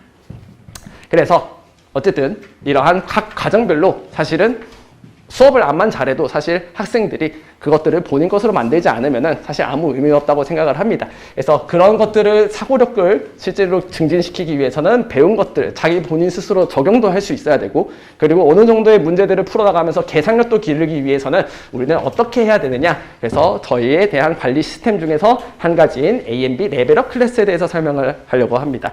그래서 레벨업 클래스 같은 경우는 각 정규 수업 이외에 월화수목금토일 상시 운영이지만 요거 같은 경우는 내년 이제 학기 중으로 들어갔을 때 월화수목금토일 상시 운영이라고 생각해 주시면 될 것 같고요. 학생들별로 저희들이 개인별로 연락을 해서 또는 학생들이 왔었을 때 컨택을 해서 시간이 가능할 때 한 번씩 더 불러내서 개인별로 실질적으로 학생들이 문제에 대한 적용 그리고 계산하는 과정들을 실질적으로 밀착해서 개인별로 관리하는 시스템이라고 생각을 해주시면 될 것 같습니다. 요 같은 경우는 학생들이 그냥 수업만 듣고 집에 가서 숙제해와가 아니라 반드시 나와서 너는 여기서 이런 문제들을 풀어봐. 그리고 이번에 배운 것들에 대해서 복습을 좀 철저히 하자라는 그러한 관리 시스템이라고 생각을 해주시면 될 것 같은데요. 그래서 한 주 동안 진행됐던 어떠한 오답들에 대한 점검들과 그 다음에 개인별 과제 피드백이 진행이 된다라고 생각해 주시면 될 것 같습니다.